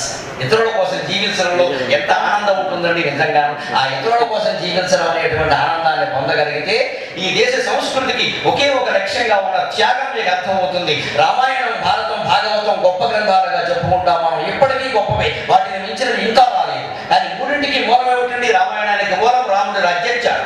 పొద్దున్న 10ంటికి పిలిచాడు, నువ్వు రాజు అన్నాడు. రాత్రి 10ంటికి పిలిచింది 3వ తరలో 36వ తరలో ఎవరు ఎక్కడికాడు. నువ్వు కాదు నా అబ్బాయి, మా అబ్బాయి రాజు అంటే వెళ్ళిపోయాడే రాముడు.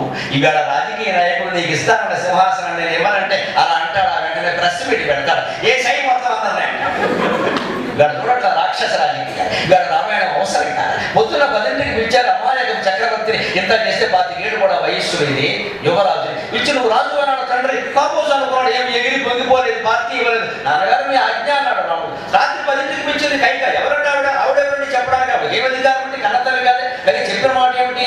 ఒకటి రాముడు మీ మేనలు చూసుకోండి, కొడుకు కాకపోతే మాకు అనవసరం. ఈయన్ని వనవాసానికి వెళ్ళమడానికి ఆవిడెవరండి? ఎంత దుర్మార్గం ఉండేది. ఎందుకో తెలుసునమ్మా? రాజకీయం.